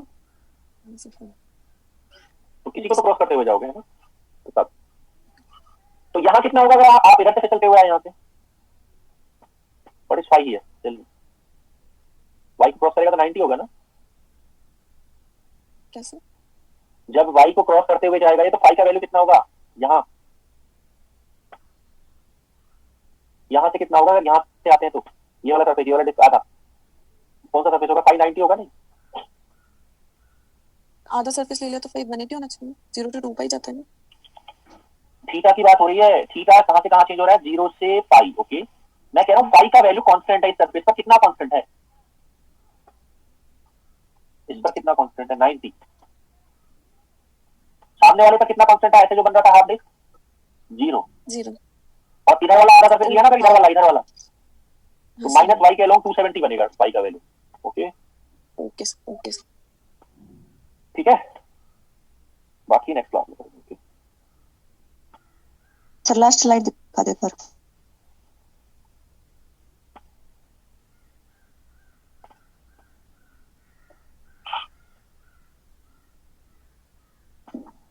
हेलो सर, जो आपने थीटा कैप और फाई कैप के डायरेक्शन बताए थे ना फिंगर्स को कर्ल करके, वो सर उसमें थंब कौन सी एक्सिस की तरफ पॉइंट करना है? लास्ट क्लास में राइट हैंड ग्रिप रूल बताया था, जैसे मान लीजिए सिलेंडर, इसको पकड़ो अपने हैंड में, पेन की तरह पकड़ो, ओके राइट हैंड से, ओके और अपने थंब को ना लाइन के पैरेलल कर लो, पेन के पैरेलल, पेन की लाइन के पैरेलल, लेंथ के पैरेलल, मतलब सर प्लस जेड एक्सिस में थंब पॉइंट करना चाहिए। यस तो आपका फाई किसको बताएगा, जो आपकी फिंगर है ना वैसे होंगी ना यूं, तो किसी डायरेक्शन को बताएंगे ऐसे करके प्लस फाई, और थंब आपका ऐसे होगा। ये राइट हैंड ग्रिप रूल है। ओके और सर जो स्फेरिकल में थीटा बताते हैं आप, वो कैसे डिटरमाइन करेंगे? थीटा और जेड में रिलेशन नहीं है।